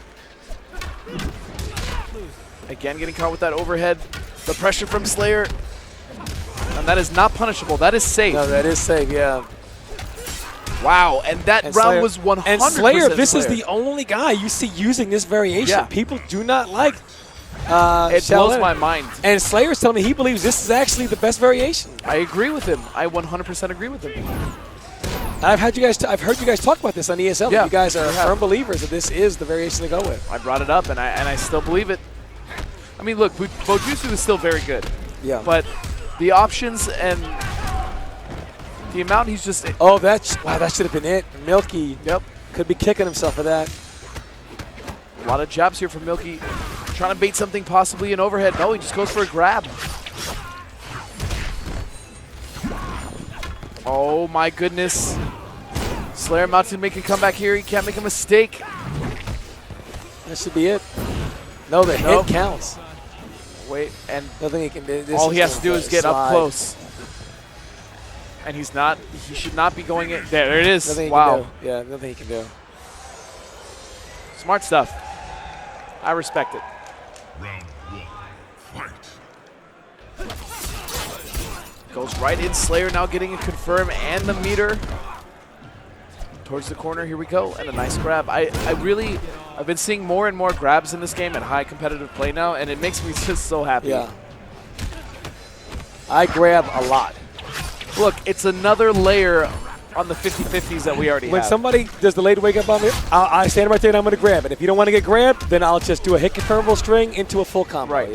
You know, it's a very big layer of the meta.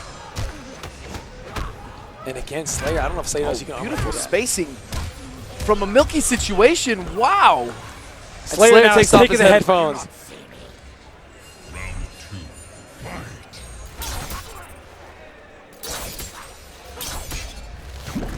And that's going to hit.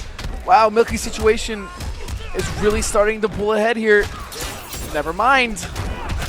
Wow, that's- He had the that- corner position. He was that going to have the really meter good. advantage. That was really good by Slayer. Okay, Milky breaks. I don't agree with that.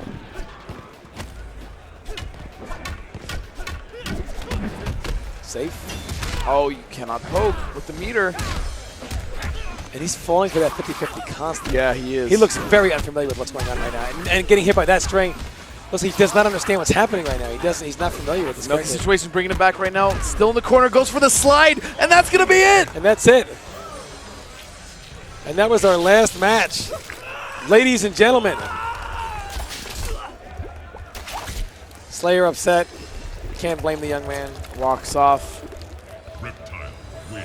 and that is going to be it for this stream. Everyone, thank you so much for tuning in. On behalf of myself, Tom Brady, as well as the entire EVO staff here, It's been a good day. Yeah, been a good day. All of been you a very guys, good thanks day. for watching. Godspeed. Always a pleasure, my friend. Of course, sir. Remember, tune in to SRK Evo 1. There is still MKX action over there. That's going to do it for us. You guys have a great night. We'll see you tomorrow. Thank you. See you then.